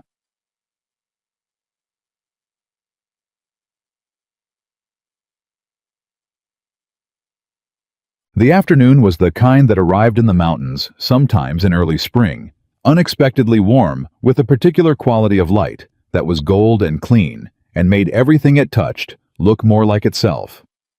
They ate on the porch, all of them, the Goods, the Holts, Ethan and Clara, and the meal was loud, in a way that the ranch had never been loud before, full of overlapping conversations, and Thomas Good asking Ethan questions about the North Timber, and Henry Good telling Margaret Holt something about his wife's recipe that she disagreed with enthusiastically, and Gerald Holt being slightly quieter than everyone else in the manner of a man who was understanding slowly what he had nearly cost himself. Clara sat beside Ethan and watched it all and let it be what it was. At one point, Ethan leaned over and said very quietly, "Is this the modest social calendar?" "This is the modest social calendar," she confirmed. "It's loud," he said. "Is that all right?" He looked at the table full of people, Good and his son the Holts. Chess inserting himself hopefully between chairs, the mountain on 3 sides and the spring light on all of it. "Yes," he said. Simply, completely. She put her hand on his on the table. He turned his hand over and held hers. That evening, when everyone had gone and the dishes were done and the house had settled back into its own quiet, Ethan went to the back room. Clara heard him in there for a few minutes, and then he came back to the main room with one of the slim poetry volumes from the trunk. He sat down across from her at the table. He opened it to the page that fell open easily, the poem about light, the one she had read standing in the cold of the back room in January. He read it to her. His voice was not a performer's voice. It was his voice, low and careful, and a little rough at the edges. And he read the poem, the way he said important things, without decoration, letting the words be what they were. She listened. When he finished, he closed the book and set it on the table, and looked at her. "Well," he said. "She was right," Clara said. "It's about light. It's about light coming back," he said. After dark. Yes, she said. He looked at the table. I couldn't read it for a long time, he said. After she died, I'd open the book to that page, and I couldn't. He touched the cover with one finger. I can now. She understood what he was saying. She understood all of it. Read me another one, she said. He looked up. Something in his expression was the most open she had ever seen it. The doors not just cracked, but standing wide, everything visible and unafraid. He opened the book. He read her another poem, and then another. Outside, the spring dark settled over the mountains, and the horses moved in the barn, and June, 5 months old, now steady on her legs, and certain of her place, made a sound that carried through the still air. And Chess arranged himself between their chairs in perfect satisfaction, and the lamp burned, and Ethan's voice continued in the quiet room, reading words that were old and true, and Clara sat with her hands folded and her eyes closed, and thought here. This is it. This is what it was all building toward. Not the court, not the water channel, not even the moment he'd kissed her in the kitchen. This, a lamp, and a table, and a man she loved, reading her poetry in the voice that was only his voice, in a house that had been impossible and was now so entirely unmistakably home that she couldn't remember anymore what home had felt like before it. She had come up this mountain with nothing but a straight spine and a jaw that didn't tremble. She had not needed anything else. She had built everything else, and this was the end of the building. This ordinary evening, this lamplight, this voice. The two of them choosing each other as freely and completely as two people ever had, in a place that held them both, without straining at the foot of mountains that had been standing long before either of them arrived, and would be standing long after. That was enough. That was more than enough. That was everything.